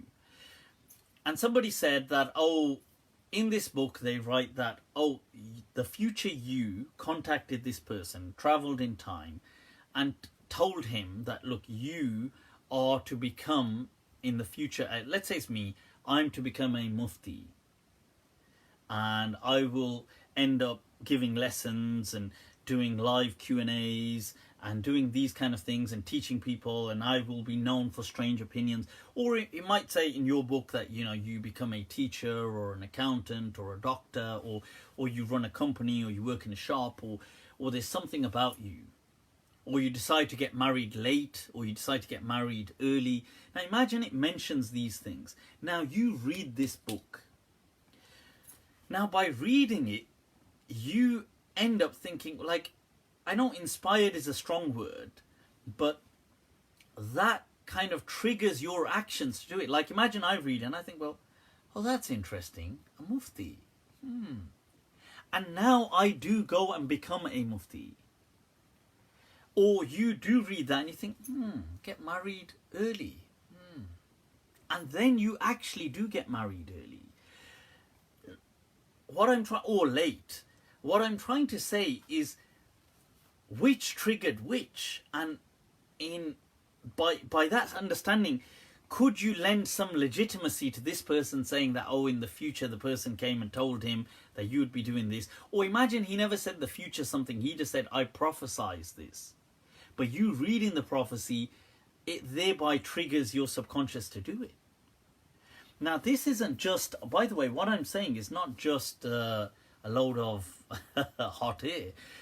If you think of like H.G. Wells and his book on the atom bomb. Now, during the early 20th century, when atomic things were becoming quite the vogue, they were becoming the thing. Everybody was into the future is going to be all about this kind of the atomic stuff, the structures. When uranium was kind of really being explored and its facilities were coming forward, and the decades that led into the kind of research, what does uranium kind of what can it do, and what kind of properties does it have, and how come it leaves this kind of glow, and why is it so unstable? And you see, during this time and in the run-up to World War II, during this time, Wells writes a book in which he describes that the people in the future have what he terms an atom bomb. Now, when he's writing this book, nobody has an atom bomb. This idea, I mean, I don't know, but documented, this idea doesn't exist. Documented. I'm not saying no human may have had the idea. Obviously, he's had it. He's writing it, as a story, but he's writing this just as a tale of fiction. He says that in the future, atomic things are so whatever in use, and everybody's using atomic nuclear energy, atomic energy, and humans have what is called an atom bomb. This book then influences the readers. So people like Szilard, who read this, become to think, they are influenced to believe that the Germans, not only can this be made, but they think the Germans are actually onto making an atom bomb. So Szilard, who lacks a certain amount of influence, he gets in touch. He wants to warn the Americans and tell them that they should be doing something, because if the Nazis develop this atom bomb, the world is screwed. So what he comes up with, like he doesn't have any influence on the president of the US or anything, but he reaches out to Einstein, because as a fellow scientist, who then writes to the White House, triggering the whole Los Alamos and the whole kind of project, that the Manhattan Project that they set up to make the atom bomb. It then later emerges that Germany had no plan and had no atom bomb. There wasn't no lab, and there was no experiment, and there was no project. Szilard tries to stop the American government from going ahead, but he's obviously sidelined. He protests, and the Americans go ahead and continue to create what is the world's first atom bomb, and then that leads to them needing to test it. And in reaction to Pearl Harbor, you have Hiroshima, and then a few days later, Nagasaki. Now, the whole thing, like what I'm trying to say is, if you take this story of what Wells wrote about the atom bomb, he wrote it as a matter of fiction. But that fiction changed the world as we know it today. The entire world will never be the same now. Because some people reading that believe that, oh, actually we could make an atom bomb. And so this is one of those amazing paradoxes where fiction is influencing reality, which is influencing fiction, which is influencing reality. And it's amazing. I mean, it's so amazingly, it's so kind of overwhelming to think about, but it is how this world, I mean, just think about that, people. Think about it. So with tarot cards, I know I kind of went off track, but what I was trying to say is if you read, like if they tell you something like you're going to die, or somebody close to you will die, or somebody, or something tragic, that might lead you to creating a very dangerous mindset in which you might actually become self-destructive, if you understand what I'm saying. Right, so about the gambling thing, I've mentioned before that, look, gambling is haram for the reasons that are self-evident. It's haram because it's a highly destructive force. It's haram because it's something which, even you could take the UK as an example, or any country you live in, just Google the gambling debts in that country. They're ridiculous, horrendous. It destroys families, destroys homes, destroys lives. I know some people, and I've come across several other cases of people who I've come to know, but not personally, but just know them through a kind of semi-professional atmosphere, who have struggled with gambling, and their relationships have broken down, and they've lost their homes and families. And so gambling is haram for that reason. It's just Islam made it haram as a safeguarding measure. Does that apply to all kinds of gambling? In my understanding, these things like playing lotto or scratch cards, or playing the national lottery, for example. Although I don't personally do any of these things. I don't play the national lottery. I've never played the national lottery. I don't think I've ever played any kind of lottery. I may have some point, I can't recall it, but maybe some point in life I bought some scratch cards or something. But I'm not inclined that way as a person so much.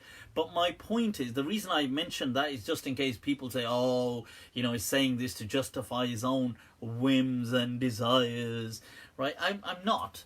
And I'm not an advocate of gambling. But that said, I don't feel at that level these things are haram. I feel this was speaking about gambling as it's done in casinos or amongst people privately, but on that level where it becomes this kind of or where it can lead to this whole series of a lifestyle choice. Not this buying a raffle ticket, or buying a scratch card, or playing the national lottery, spending £1 or whatever it costs nowadays, I don't know. But that's not what it's. In my understanding, these things are not haram. Or if people put together some money for a good cause and they said, look, let's have the winner takes it all. I don't believe that's haram. Okay.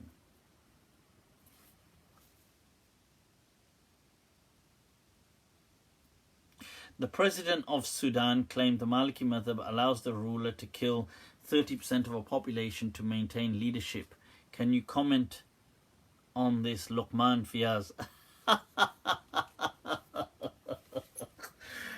You see, I don't know he said that, but he probably would have said it for, obviously, South Sudan and Darfur. That's why he probably said it. Look, I think these things are a tragedy. First of all, just touching up on the Maliki issue, that I believe there is a ruling of Lakhmi within the Maliki Madhab, who said that based on Masalih Mursala, if a person was if you were on a ship and you had to basically chuck off 1/3 to save 2/3, he said it's okay. He felt, al-Lakhmi, who is a great faqih of Maliki Madhab. You can't actually see up there, but on that shelf up there, there's a book of his in many volumes, the Tabsirah, which is a rated, authoritative work within the Maliki Madhab. Now, he's also one of the 4 people who Khalil relies upon in his Mukhtasar. Now, you see, I'm not saying, obviously I don't agree with, I'm not that you can kill people. I don't agree with that at all. But what I'm trying to say is I can see where he was trying to come from. He was trying to say that, look, the whole ship is going to sink. If a certain amount of people, you let them slip, you could save the majority. Now, logically, that kind of makes sense logically, that you'd rather save, you know, the greatest, the greatest good for the greatest number. But the problem here would be, well, that's okay so long as I'm not on the sinking side. I'm not I'm not amongst that 1/3 that they're going to chuck into the sea. Then it's all good. So this is the question: who do you bloody chuck into the sea? Like, who's going to get it? I suppose you could gamble. So that's Lakhmi's thing. Lakhmi never said that the ruler could kill. He never said that. His scenario is to do the ship. That said, people in the past would have said these kind of things. So many, so for example, for people like Aurangzeb or the Mughals or the great Mughals of India, Akbar and, you know, Shah Jahan and all these great Jahangir and these kings, and the Ottoman rulers, that people did give rulings saying, look, it's okay for the Ra'iyah to be sacrificed for the Sultan, you know. Sultan salamat rahe. You know, it's like, so long as the king is all good, we're all good. Obviously, these kind of fatwas were bizarre, but they were issued. Some of the Hanbalis gave the Ottomans fatwa saying it's permissible for them to commit fratricide, to kill their brothers, to prevent greater fitna. Brotherly love, you know, this one, agape, you know, this one. So this is right, this is the point of what I'm trying to say here. So about Sudan, I think, look, I don't know about the politics of Sudan. I'm not an expert on it, but I do know that they had immense issues in Darfur.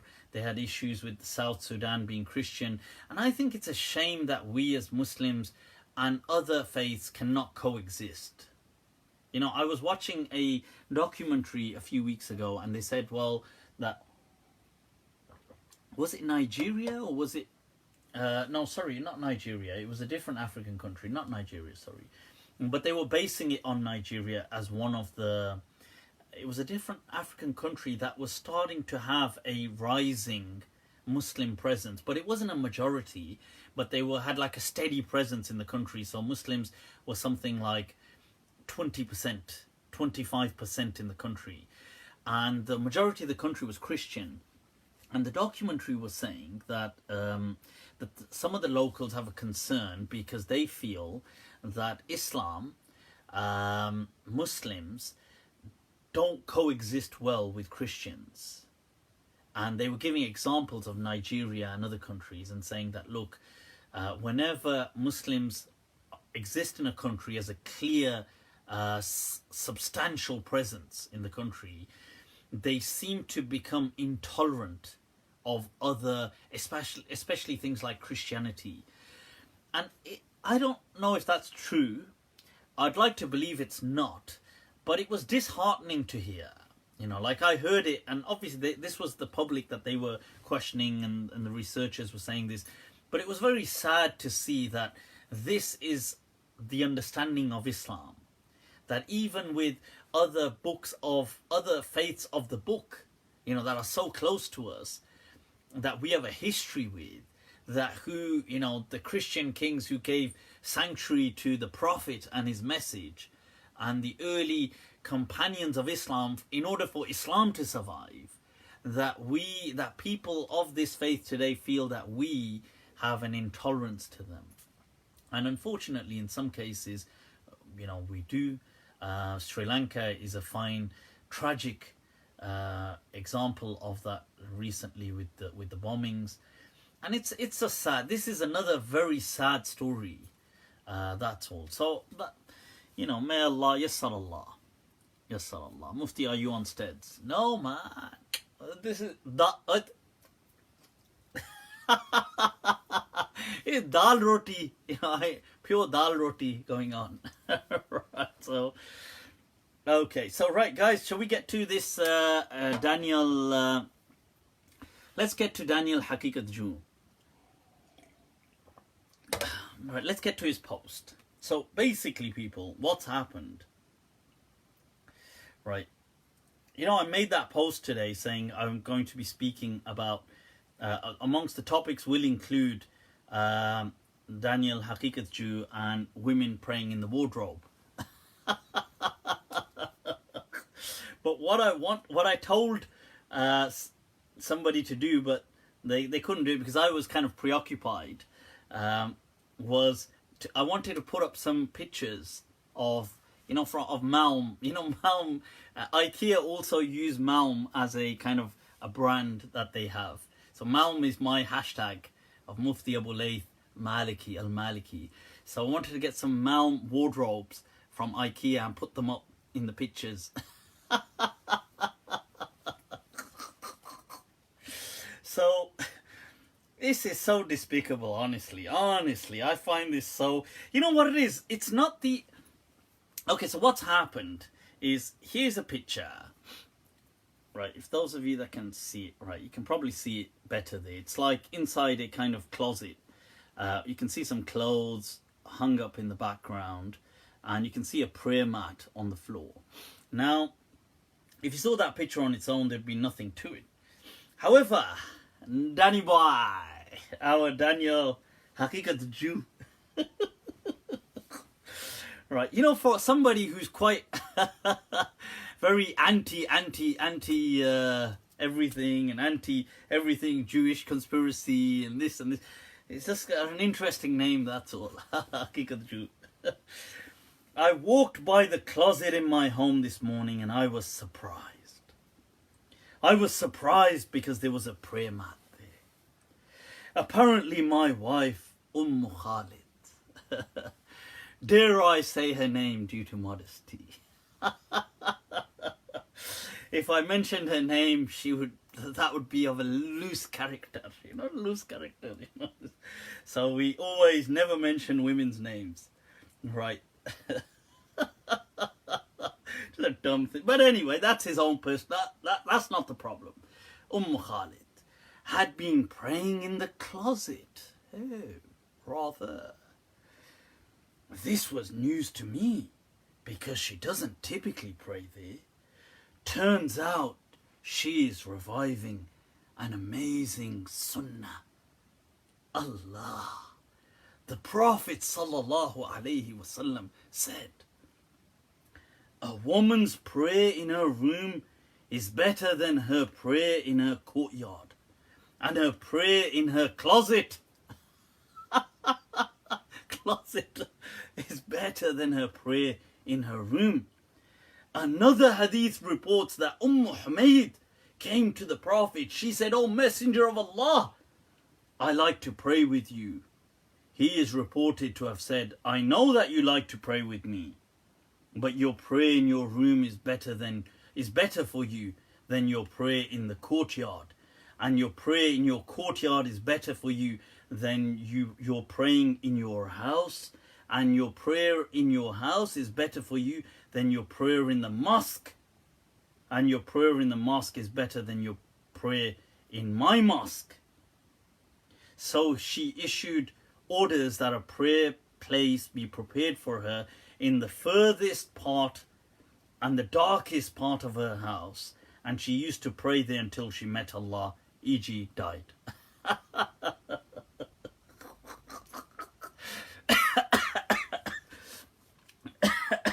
I need a drink, Right, so let's get this clear what Daniel is saying here. What Daniel is saying is that one, it is a sunnah, a teaching of the Prophet for women to pray in closets, in wardrobes and cupboards.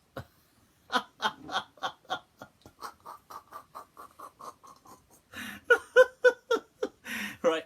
Two, it is better for her to pray in her closet than to pray in the Prophet's mosque.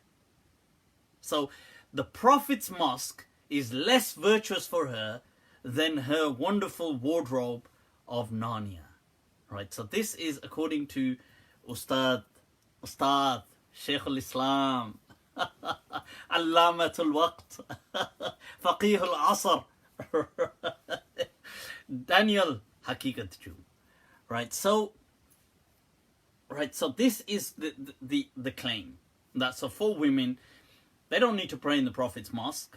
They just need to pray in wardrobes. They should stay in their hotel room, climb into the cupboard, and they should just pray there.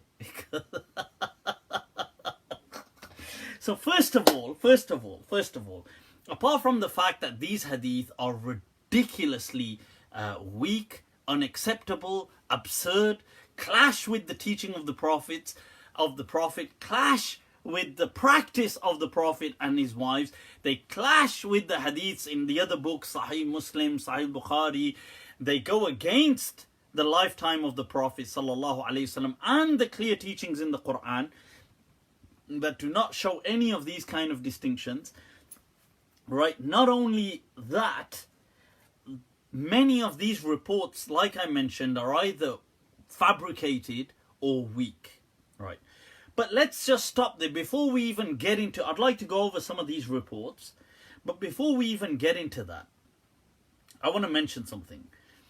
Where did he get this term closet? I want to just pause here, right? The Arabic term, right? The Arabic term is makhda', right? So him saying a woman praying in the closet, right? Some kind of wardrobe or some kind of cupboard, right? First of all, just shows his level of Arabic. This is the person who is so intelligent that he thinks a makhda' is some kind of a closet that women had back then. Okay. He is, secondly, then assuming this closet is part of the Sunnah teachings.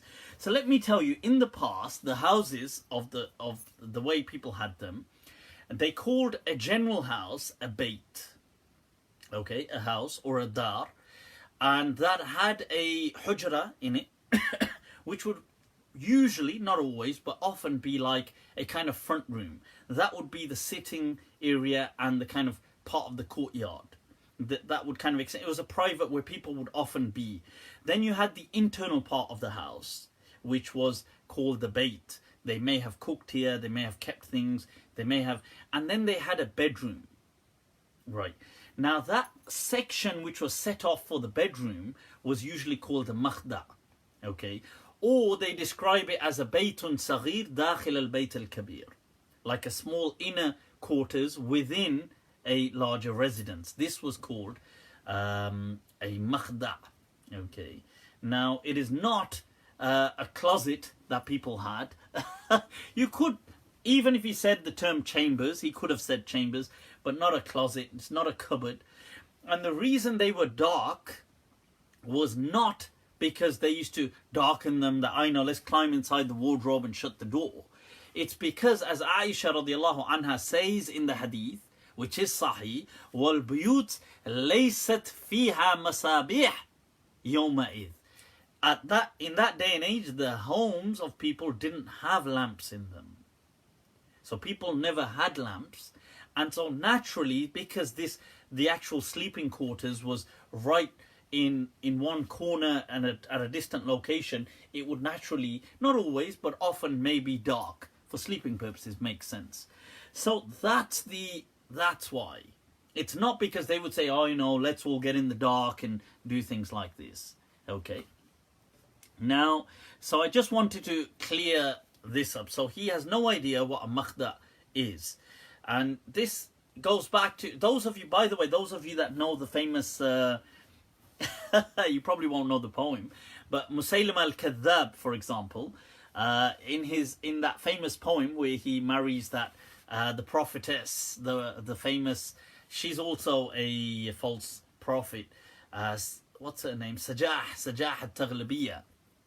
So okay, those of you that don't know, there was after the prophet, there was this, obviously there were many false prophets that emerged during the time of Abu Bakr radiallahu an, amongst them Musaylama, who's referred to as Musaylim al-Kadhab, but there were other people as well, and so amongst them was Sajah al-Taghlabiyya, this woman who emerged as a prophet. She said she was a prophet, and she had people, she had a following. She was from I believe the Yamama region, Yamama, not Yomama, but which is around the Najd region of Arabia. So it's always the Najdis in it. On a side note, it's always Najd where the problems are coming from. And this is why the Prophet said in the Hadith that Najd will always have will cause problems. But so she emerges from that region of Najd, and she had a following. So she meets up with Musaylim al-Kadhab. So the fake, she was claiming to be a prophet, female prophet, and Musaylima claiming to be a prophet. They met up and they have this kind of negotiation. So he proposes marriage to her. And before he proposes marriage, she says that what is being revealed to you or something. So he reads these kind of verses about, don't you see how God saying, don't you see how we made women pregnant and how we made them. So he reads a lot of verses to do with pregnancy, and maybe she was a bit broody at the time because he does a lot of this, and then he proposes marriage. He says to her that, what, how about we marry? And she says, well, Sajah Taghlabiyya says, all right, that one, all right. She was also a bit naughty, because he reads this poem to her, where he says, what do you say? She says, yes. So he says, all right, قومي إلى النيك فقد هيئ لك المضجع. He says that, he says, get ready for some naughty, so that's actually the term for sex.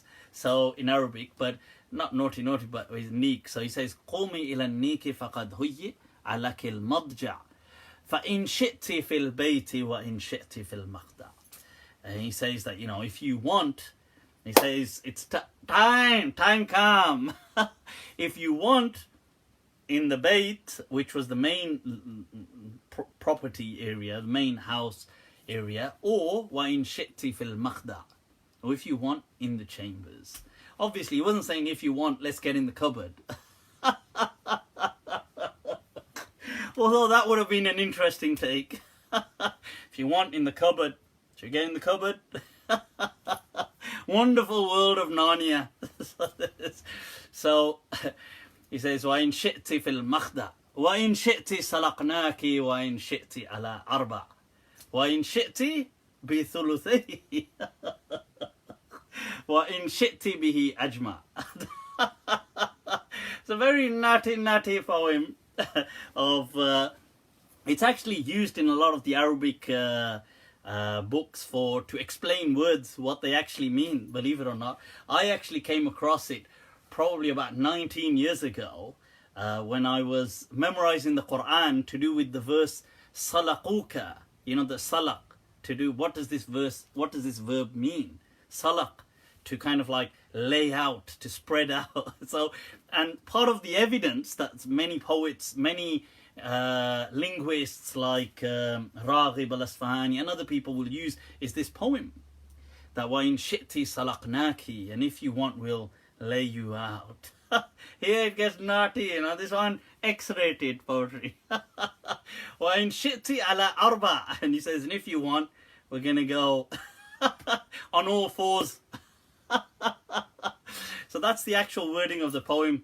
And then he finishes it by saying, and this is the kind of poetry that people just very blasé, they just mention, by the way. So you learn all this stuff whilst you're learning Arabic and learning, so you're like, huh?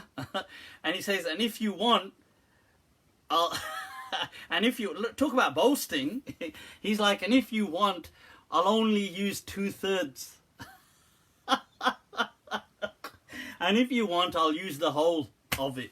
And then her famous response was actually, no, I'll go with the whole of it. She says that was revealed to me. So that was the actual story. I'm not making that up. That was the story of Sajah al-Taghlabiyya and Musaylim al-Kadhab. But anyway, we digress, as we often do, right? Coming back from the word makhda', right? So makhda' didn't mean a closet. Although many of these, these strongly homophobic people, that's where they may be. Allahu A'lam.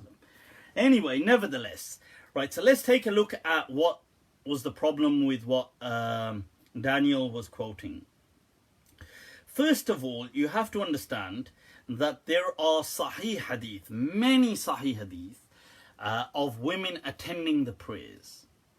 There's sahih hadith of the Prophet saying that salah in my masjid, in this masjid, is more virtuous than anything, any salah anywhere. And then in the riwayat, in some riwayat, except in the Haram, except in Mecca. Now, this hadith completely destroys that. That's to say, well, oh no, the Prophet was saying that no, not for women, it isn't. Right, so it goes against that which is a Sahih hadith. It goes against the hadith that many women would come in Sahih Bukhari, they would leave Fajr Salah, and some of the people describing say, oh, we used to see the women going and we couldn't, it was still dark, we couldn't even tell who was who, that's when we used to pray Fajr. Now, what were those women doing? Why were they leaving the virtuous act? Why does the Sahih Hadith in Sahih Bukhari say, لا تمنعوا إماء الله المساجد? Do not prevent women from going to the mosque. And if people are going to quote what Aisha radiallahu anha said, that, oh, if the Prophet knew what women would do today, then he would have prevented them from going to the mosque.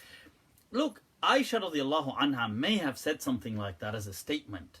She didn't forcibly prevent any woman from going to the mosque. She didn't. And the Prophet would have had the insight. If you mean, like some scholar, like Ibn Hazm has a whole article, has a whole section dedicated in his Muhalla to this, where he point after point goes through this and says, well, when you say things have gone bad, how have they gone bad? What, you mean like zina? He says, are you saying zina didn't used to happen in the time of the Prophet? He says that, are you saying that there wasn't, if you're going to say, oh no, men might be groping women or doing, are you saying this didn't happen in the time of the Prophet? That there was nothing like this going on? There's plenty of hadith like this going on. Are you saying that men and women weren't having affairs in the time of the Prophet? Of course they were. Some of them even approached the Prophet. Are you saying there weren't hypocrites and people like that around in the time of the Prophet? Of course they were. So Ibn Hazm spends several paragraphs arguing this with several points, that what are you saying that wasn't there at the time of the Prophet when you're saying this? Now, you're also walking away from many of these Sahih teachings. You're in essence saying that these women had a virtue, like, so let's say, for example, I could do something that's more virtuous, or I could do something that's less virtuous. And those women that are coming to the mosque are doing something less virtuous. They're rejecting what is more virtuous. And yet nobody is telling them, whoa, wait a minute, what are you guys doing here? You ought to be just at home.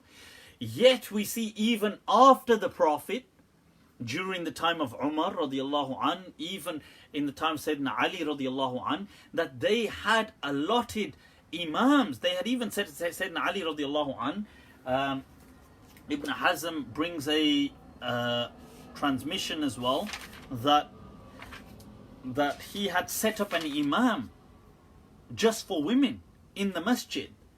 So he says, وَمِن طَرِيقِ عَرْفَجَ عَنْ عَلِي بْنِ أَبِي طَالِبٍ كَانَ يَأْمُرُ النَّاسِ بِالْقِيَامِ فِي رَمَضَانِ فَيَجْعَلُ لِلرِّجَالِ إِمَامًا وَلِلنِّسَاءِ إِمَامًا.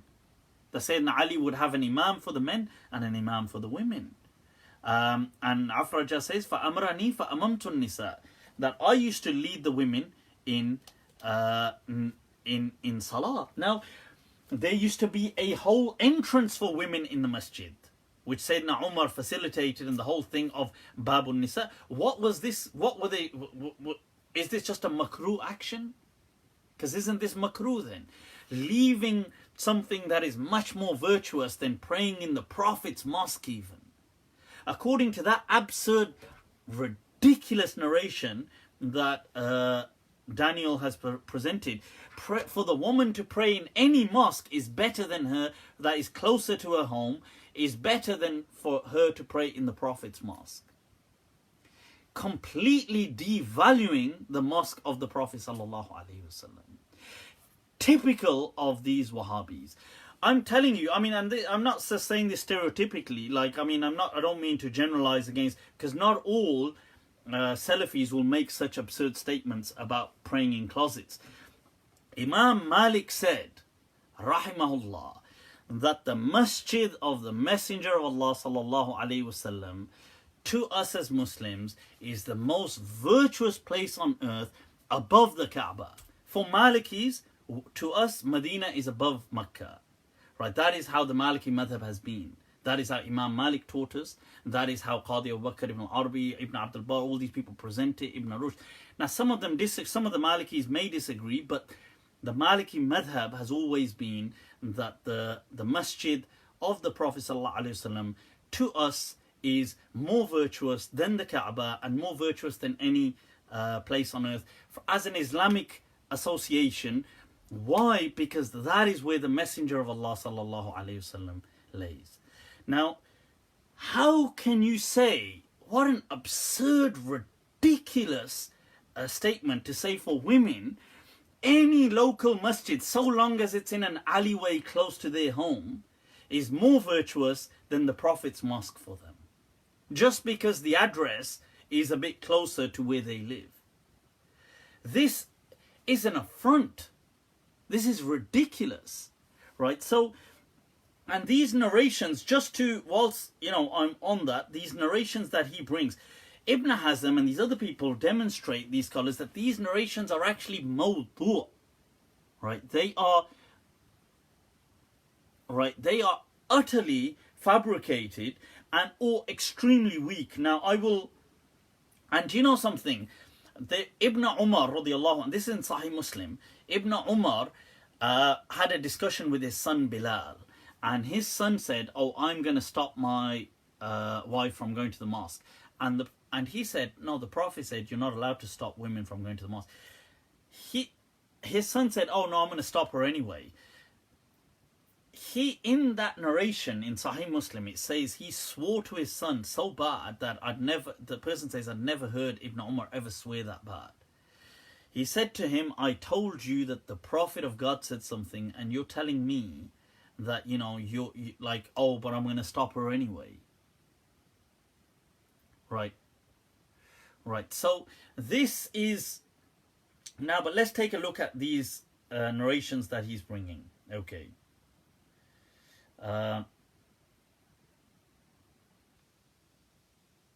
Right. Okay.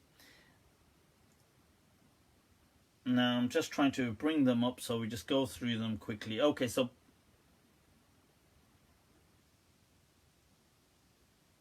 Right. So here's one.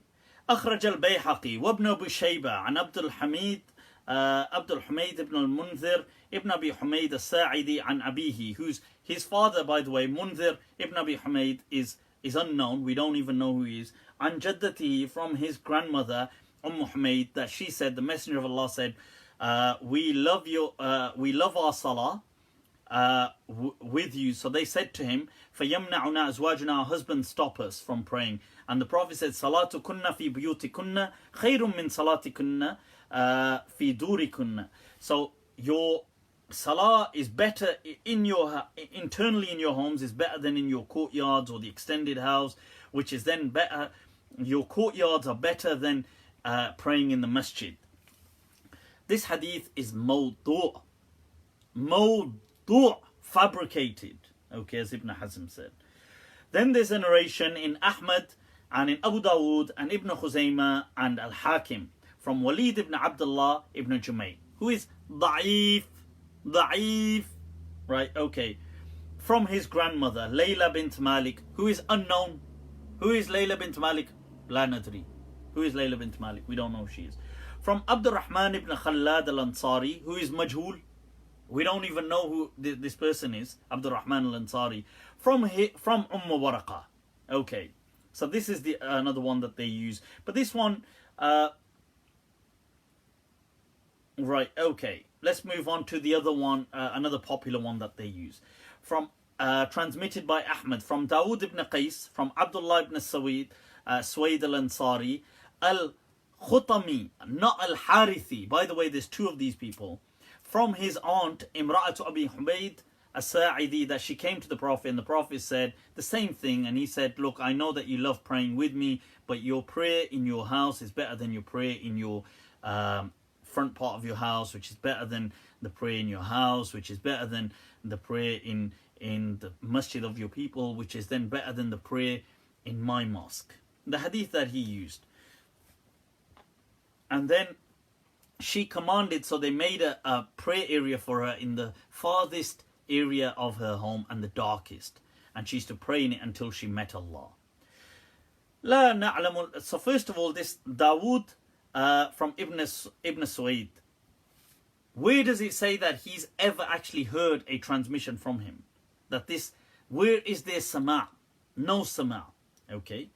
So ليس له في الكتب التسعة رواية إلا هذه. This is the only narration he has in the 9 books of Hadith.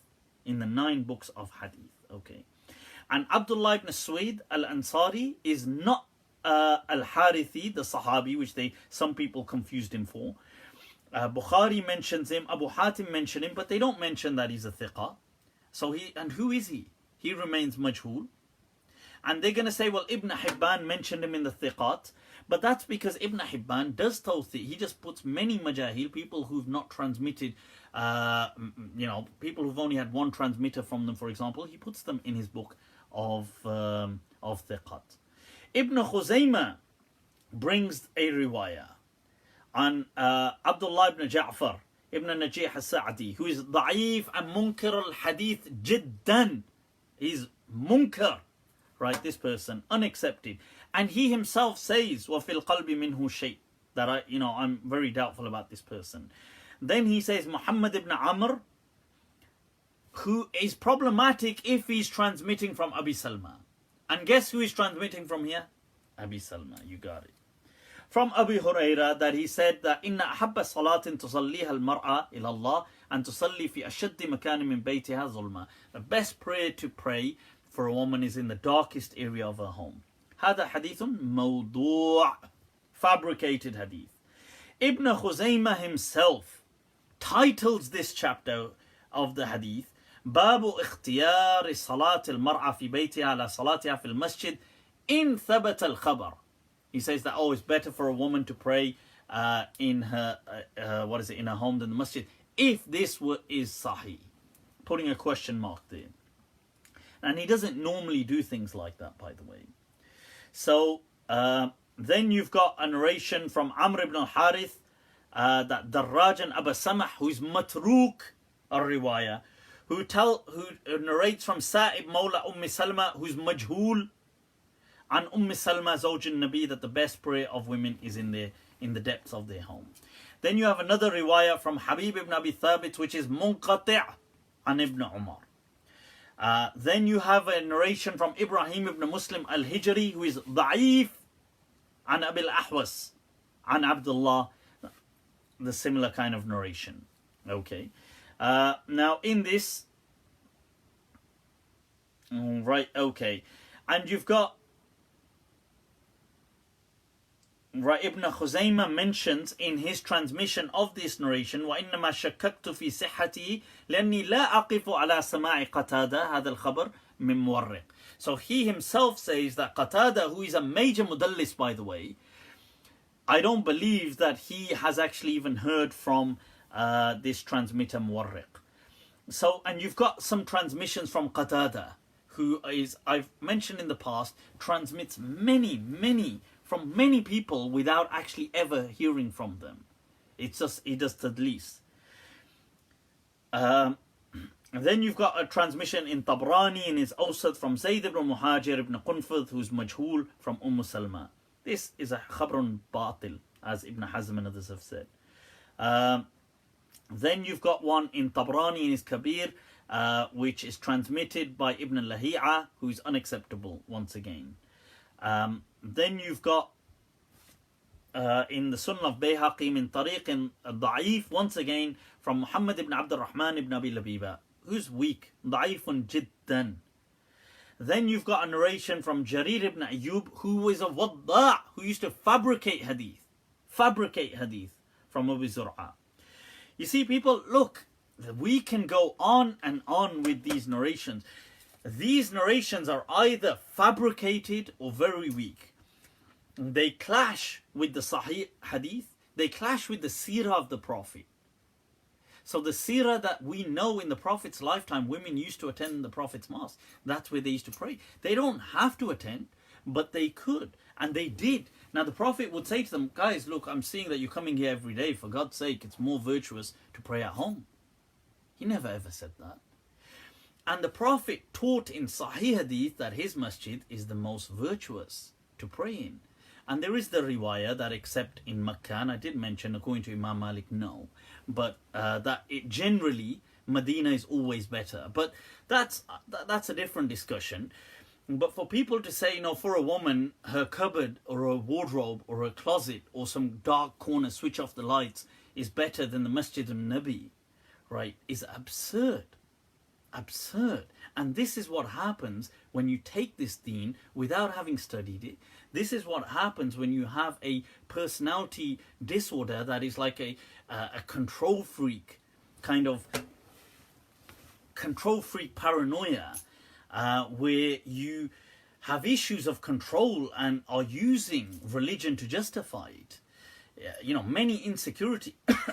You'll find many people, they'll use religion as their biggest shield. Now, I've read a post by Daniel saying, what is it with Muslims today trying to... He put this up, I think it was today. Somebody shared it with me when I mentioned I'm going to speak about him. Saying, what is it with Muslims today saying, oh, the Prophet was a feminist, or the Islam is about supporting feminism and this and that, and billions of Muslims for... You know, billions of Muslims for centuries had no issues with this for 1400 years, and today you have an issue. First of all, what billions of Muslims have you been reading? I mean, you, first of all, don't even understand the term makhda', right? Your Arabic is clearly in question. I don't know if that's, you know, some kind of an understanding issue, but from what I have looked into, I don't believe that you're actually a graduate of any Islamic sciences, as in having studied to a scholarly level within Islam. I'm not saying you haven't studied at Harvard. I'm sure you have. But from an Islamic perspective, I'm unaware of your hadith studies and these kind of things. So what 1400 years are you talking about? Which madhab are you talking about? Does that include, does the 1400 years include the Prophet? Because in the Prophet's time, the women came to the masjid. You know, does it include Umar? Because in his time, he had a whole thing set up for women in the masjid. Does it include Ali? Because in his time, he had an imam for women in the masjid. Does it include these Sahaba radiallahu anhum? Does it include Imam Malik's time when he's never said this? He's living in Medina. Does it include him? Does it include Abu Hanifa, who never said things like this? Does it include the Salaf, who never taught these kind of ridiculous teachings? So when you're saying that, oh, 1400 years of a legacy, who are these 1400 years? Where do you get this from? Which are these, which books are you referring to that are telling you that we for 1400 years have had monotonously all women praying inside wardrobes or cupboards or locked up or praying behind barriers? Or where? Go to masjids throughout the world. They've had women always praying in some madhabs. They've been more restrictive, in others they haven't. Shafi'i masjids, Maliki masjids, Hanbali masjids have always had women praying in them. You can go to any part of that. In fact, so this is, this kind of thing, for 1400 years Islam has been against. What version of Islam? Is it like the Salafi publications version? Is it like Darus Salam? I don't know what kind of glossy petrol dollar books that you've been reading nowadays. When you say 1400 years of Islam, what can you name me a traditional classical book of one of the madhabs that you actually study, that you actually go through, that you actually, whose fatwa are you referring to here? Because everything I've quoted generally about dissents is all from these fatwa. You wouldn't he said, today people are trying to suck up to be compassionate. Imam Burzuli was Shaykhul Islam of his era from 600 years ago in Northwest Africa. He has his fatwa book, a major faqih within the Maliki Madhab. He said capital punishment and all hudud would be substituted with new financial penalties in his day and age. Is he part of your 1400 years of legacy? The practice, the amaliyat continued in Northwest Africa upon his fatwa amongst many communities. Ibn Ardun said wives would inherit 50% of the husband's division. Are these kind of radical feminist fatwa part of your 1400 years of legacy? Like, what is this 1400 years of legacy? When you say, women must be doing this, women can't travel outside, they can't go on their own. He said, what is this? Abul Walid al-Baji from Muslim Spain, who said that 1,000 years ago, what's wrong with women traveling when they go in caravans from city to city? He said, so long as they're safe, what is the issue? Is he part of your 1400 years of legacy? Who is this this 1400 years, who are you even talking about? So these things, this is why when I read these kind of statements and they appeal to certain people who hate their version of modern Muslims, like they're going to say, Islam should never be modern. But the irony is, look, here is a person who uses the West as to say, look, I'm educated in Harvard, I am an authority, you ought to be listening to me. To then say, Muslims really ought to be like living in caves. He's not saying that word for word, but that's what it becomes like. Basically, the best understanding of Islam is that which resonates with the Taliban, for example, is his best version of Islam. Or maybe in ISIS territory with 1-2 notches higher, less in extreme, that's all. You think, but you're using everything Western, like your own credentials are simply just Western credentials. That you went to Harvard, that because you appear presentable, because you can speak English, right, more than these Mulvis, they give you a platform or they share your things. So it's ironic, subhanallah. We have to remember, look, people, I'm going to leave, is that the time? I'm going to leave us with this final message I just want us to ponder over. Look, we have to understand that Islam, it came for all times. Now, with the day and age, with the people, things would evolve. Now, I want you to just understand something. Check this out, people. The whole human race,